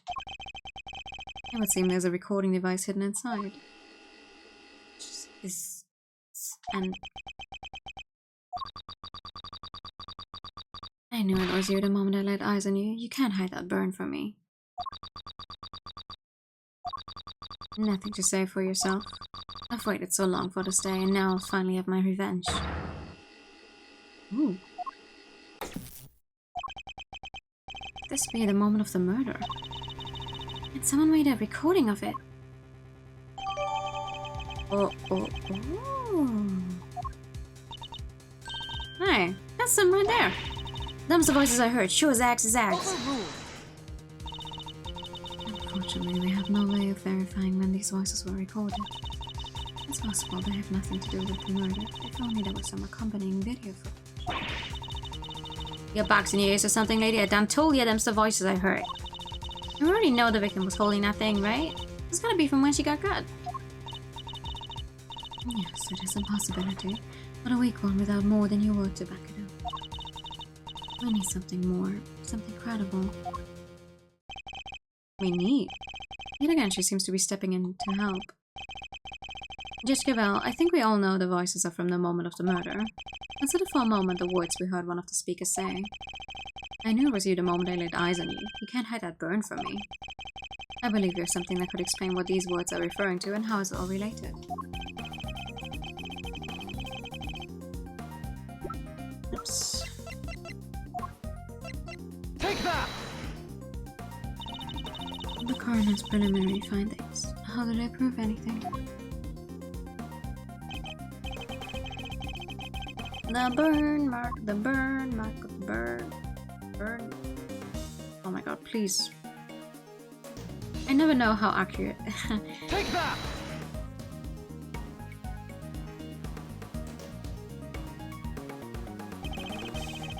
Think again on the words we heard. This part in particular sticks out in my mind. You can hide that burn from me. The victim had a prominent burn mark on the back of her right hand. And what of it? According to case testimony, the victim was carrying the stuffed cow toy, and a burn mark, an identifying mark unique to the victim, was mentioned on the recording and captured. It's just coincidence. Stuff like that happens all the time, right? Hi, Vroom. Good evening. I'm not so sure that it does, especially not in this case. The court accepts that the recording may be from the time of the murder. In which case, one of the two voices must belong to the real culprit. And based on the content of the conversation, it seems likely that it's the one we hear the most. That's my attorney's badge. I'm only going to finish this specific line of questioning if I can. Because there is absolutely no way I can finish this on time. It's gonna take more than half an hour to get through the rest of this case. Even if it might seem like it's not that much. But it still doesn't tell us anything about the killer's true identity, even if they're male or female. Due to the voice changes, correct. Unfortunate, but unavoidable. One thing, however, has become clear. We are now able to say that the voices Miss Hart heard were those of Miss Ringer and her killer. Hi, Raiders! Good evening! Hello, welcome in! I'm really like the Killer Pig vision of this Japanese. We're currently playing Ace Attorney Investigations 2. We're in case 4. Welcome in! Hi! Hi, Arnie! How was stream? What were you chatting about? Hello! What was the right message again? I forgot. You're waiting. You forgot to. It's okay. Don't worry about it. Don't worry about it. Welcome in! How was stream? What were you chatting about? What? Hey, Fox is amazing. You gotta do this more often. You gotta do this more often, and then people can get used to it. Yeah. Welcome. Nobody has the right message. Hell yeah. I get that feeling though. Sometimes I want to, I think I should make the right messages like a special, depending on where we're going or whatever, or what we were doing. But I only have the one message as well, because otherwise I would just fuck it up all the time. You played Panico, very sweetie. Sweaty, very sweetie. Sweetie. Ooh. Well, I'm glad to hear you had fun. We are trying to clear up a murder case in the broadest sense of the word. Broadest sense of the word. I don't know how to speak anymore. We're not going to be able to finish it tonight, sadly. So I'm just trying to finish this one argument we're in right now. Just like I done told you that I was. You can say something else now too. Then let's hear it. That is, if you don't mind, Mr. Chairman. Do as you wish. According to Miss Hart, just before the murder occurred, two people came up to the storeroom from the committee chamber on the elevator. The ringleader and one of the auction attendees. It seems this was the point at which money exchanged hands. The murder happened immediately afterward, and the auction carried on after that. You always heard about it? Yes! Though, these two games, the investigation games, I had not played before. So I'm playing this one blind, actually. I've played most of the other Ace Attorney games at this point. Both on stream and before streaming privately as well. There's a certain other person here who's also started playing Ace Attorney and never continued.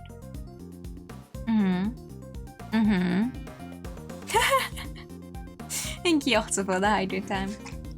They're very fun games. Ah, damn, yeah, who that?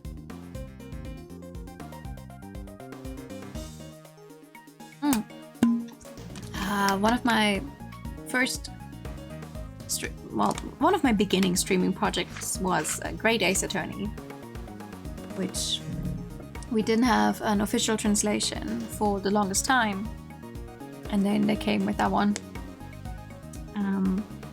which is also the same game. Well, games. It's two games. Great Ace Attorney is 2 games. Same with Investigation is 2 games, and then everything else is apparently apparently each Ace Attorney game is like done in Like the story is just in the one game, and then you can apparently start them wherever you want, which is bullshit. You should not trust the official Ace Attorney account when they say you can just start these games wherever you want. But whatever. Anyway, what I was trying to say is the Great Ace Attorney 1 and 2 is the reason why I don't play visual novels on my Friday and Saturday streams, on my long streams anymore.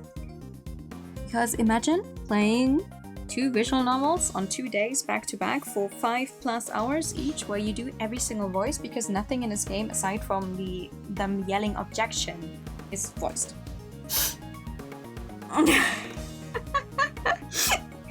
So that's why we're only doing those on the shorter stream days anymore, because even my voice has limits. You should yeah, you should. RD, I would join you again. Definitely. I would be there if you need a refresher, and then I can help you with the evidence. I would do that in a heartbeat. Please. I want more people to play Ace Attorney. I'm begging. I'm on my knees. But yeah, if you ever do want to, arguably you could play Great Ace Attorney before playing any of the others, because that features a completely different cast and a completely different time. Other than that, you should definitely start with the first trilogy, the one that's literally just the Phoenix Wright trilogy.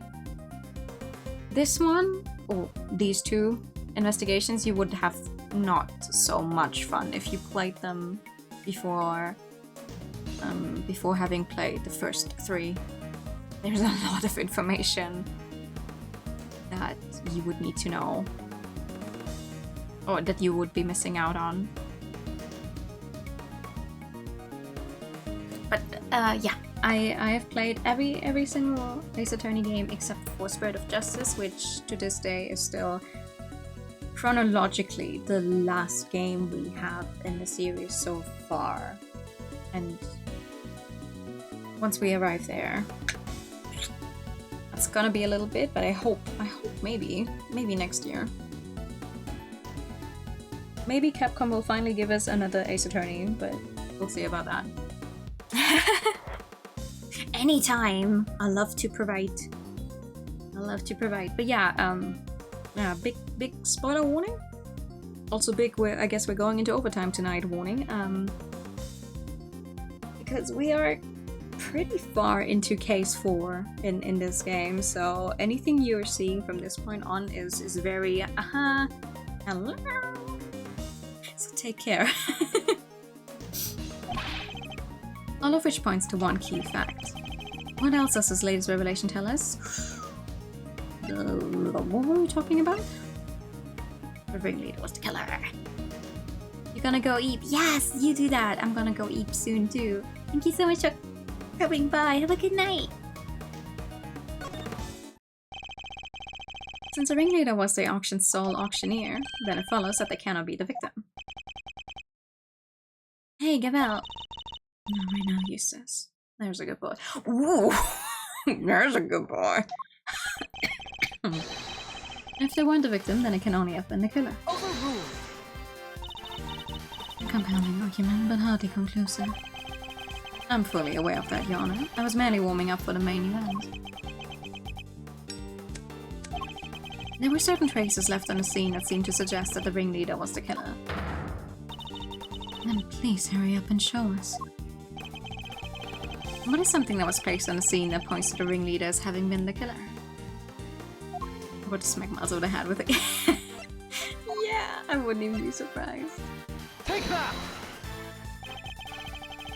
The killer deliberately left a large pool of blood at the foot of the Goddess of Justice statue. It was due to that blood that we originally thought the murder had happened in this chamber. But it was simply a ruse, designed to cover the blood that had dripped down from the storeroom. In order to conceal the existence of the underground auction, correct? Correct. If the culprit had nothing to do with the auction, they would have had no reason to cover up that blood. Which further supports the theory that the ringleader and the killer were one and the same. And as to the identity of the ringleader, do you have anyone you'd like to name? The auction is always held in this committee chamber, with its storeroom located just overhead.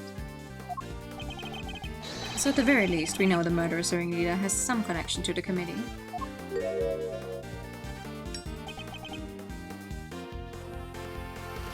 Yes. And you suspect me, correct? As the committee's most powerful member, that should hardly be a surprise, right? Objection.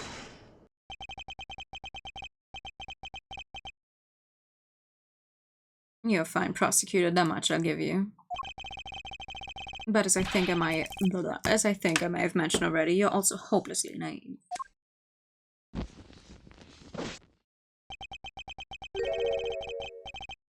You've got nothing, dear boy, have you? No evidence whatsoever. Unless you've got something to share after all. Do you have any evidence to show that Chairman Wynn is the murderer? No. But I should have wasted enough time for the doctor to hopefully arrive on the scene here, so we have something else to talk about. It was Chairman Wynn himself who brought up the fact that I suspected him, and he seemed confident right from the get-go that he's untouchable. Which means he knows. He knows I have nothing. Well, Miles, my boy, time to pay the piper. Always wanted to say that. Verity, he's all yours. Wait, dang it. I just remembered something. Huh? Did you have amnesia too? Nah, it just came to me. Flash of inspiration, you know how it is. Very well. Say your piece. Objection. What are you doing, Verity? Mr. Ashworth has made it clear that he won't give up until every last lick of hope has been extinguished. So extinguish we must, lest he try to drag us through his excruciating process again in the future. Yeah, what she said. I don't quite get it, but it sounded pretty cool. Don't worry, Dad. I'll help Gavel bring this to a winning finish. We showed them how wrong they are. Fine. Let's hear what the witness has to say.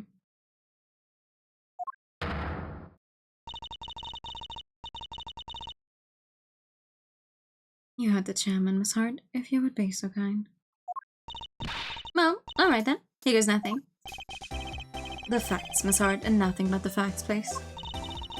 Don't you worry your pretty little hat on that front. I'm a journalist. Here's my middle name. No, it really isn't. Let me officially warn. So the ringleader is the killer, right? Which makes the victim one of them auction goers. Thing is, that don't do that. I counted 11 people coming down the hatch, see? Then the murder happened, and then the auction started back up again. No, I had me look back downstairs right after that. No. Wouldn't you know it? There were 11 little duckies all lined up in a row again. How? And you're sure of this, Miss Hart? Sure can be a gavel shib. Saw him with my own 2 peepers. So, 11 before the murder and 11 again right after means... Wait, that's a thingy. A contradiction, Eustace. Do try to keep up. Miss Hart, did nothing really change at all? I don't told you already, they carried right on again like nothing even happened. Oh, except for, it was nothing much, but... What is it? The little mallet do that? Can't have yourself an auction without one. Kinda like the one the Missy over there has got different. The auctioneer's hammer. That's the bunny. No, that's just a regular judge's gavel animation. Reused. I heard that thing bang and clang right the way through to nothing, just like that. So the noise of the hammer stopped midway through. Could it have something to do with the murder? That's weird. If what Miss Hart is telling us is true, we have something of a problem. Namely, that if the victim is neither the auctioneer nor one of the attendees, the entire theory cannot stand, Mr. Edgeworth. Chalk one up for justice. Eat that, Edgeworth. See, Mr. Edgeworth, there really was nothing we could do. There must be something we're overlooking, something we still don't have an explanation for. I just need to think. If I can, Kay is... Alright, kids, do we finally have all our answers now? If so, then I expect you to make good on... One moment, sir. I worry that it might still be a little early to pass judgment. After all, we have one more matter yet to resolve. Oh. You know, no matter how much I dislike her, her track is so good. And until we do, we cannot claim complete and total victory over Mr. Atchworth. Is that not so, Mr. Atchworth? Frankly, I expected you to have raised your voice by now. Aloud, hold it, perhaps. Oh, yes, of course. And once again, she has rescued us from the jaws of defeat. Very well. Let's get this over with, shall we? What is this one method that still remains? My, the contradiction in the coroner's report, sir. That's... I'm back with the witnesses, Your Honor. That is the most important thing of personality. What's this all about? Why did you call us back down here? Somebody suddenly fall ill. I have a compress ready and 2 shakes of a... Ouch. Some guy lost his weed. Thank you for the bus check. And the pad. That's bad and be good. Did somebody else drop that? Well, they might soon wish they had. Dr. Hans, Miss Needler, thank you for coming on such short notice. I can make them worse. Let me assure you, this won't take long. Could you butter me up and cut to the chase, will ya? Of course. We summoned you here to confirm something. What's Jessica Val up to? Dr. Hans, this court asks that you provide the unabridged truth regarding the following. Do you stand by your preliminary findings? Can you vouch for the complete and total accuracy? Gamma doesn't make mistakes, ever. That's strange. What do you mean? In the course of this trial, an error was indeed found in her report. And so I ask again for the truth, Dr. Hans. Did you alter, tamper with, or in any way falsify your findings? That's awful. How can you even say that? Are you asking me for it? Why the heck would I want to do that? To help the true culprit, of course. So I didn't know anything about all that. I just know I didn't do anything of the sort. Then that seems dumbly strange. What other explanation could there be for the discrepancy in your report? Mr. Atchworth, I wonder if you might have any thoughts on the matter. It's not like you to be coy, I must say. Why does she keep taking charge and helping me? I still don't know what she's trying to do, but I'll happily take what I can get. If everything was recorded accurately and then handed off to Mr. Winner according to protocol, then the report shouldn't contain any mistakes. Wait. For the record, I didn't do anything to the report. I guess we'll see, won't we? Dr. Hertz, perhaps we could begin with your side of the story. Why do we even need to? This is pointless.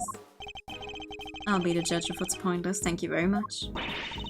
We have patients waiting back at the hospital. Grandma, we really don't have time for this. Won't you please help us? I can't stress how important this is. Grandma says she'll testify. But could you please make it quick? If we're not back soon, people will suffer. And yet you had no qualms about taking your time and buying cotton candy the last time we saw you. We'll let you go as soon as we can, I promise. Assuming you tell us the truth, that is. Ooh, okay, wait. No. The so-called mistake in the report? That is my cue. Because it's like 3 more things. It's like 3 more arguments or whatever. But knowing Ace Attorney, 3 more arguments? That's at least an hour, if not more. Quite possibly more. And also I would have to stress really badly to make this in time, so 3 more arguments, 3 more hours kind of feels like that sometimes. Yeah.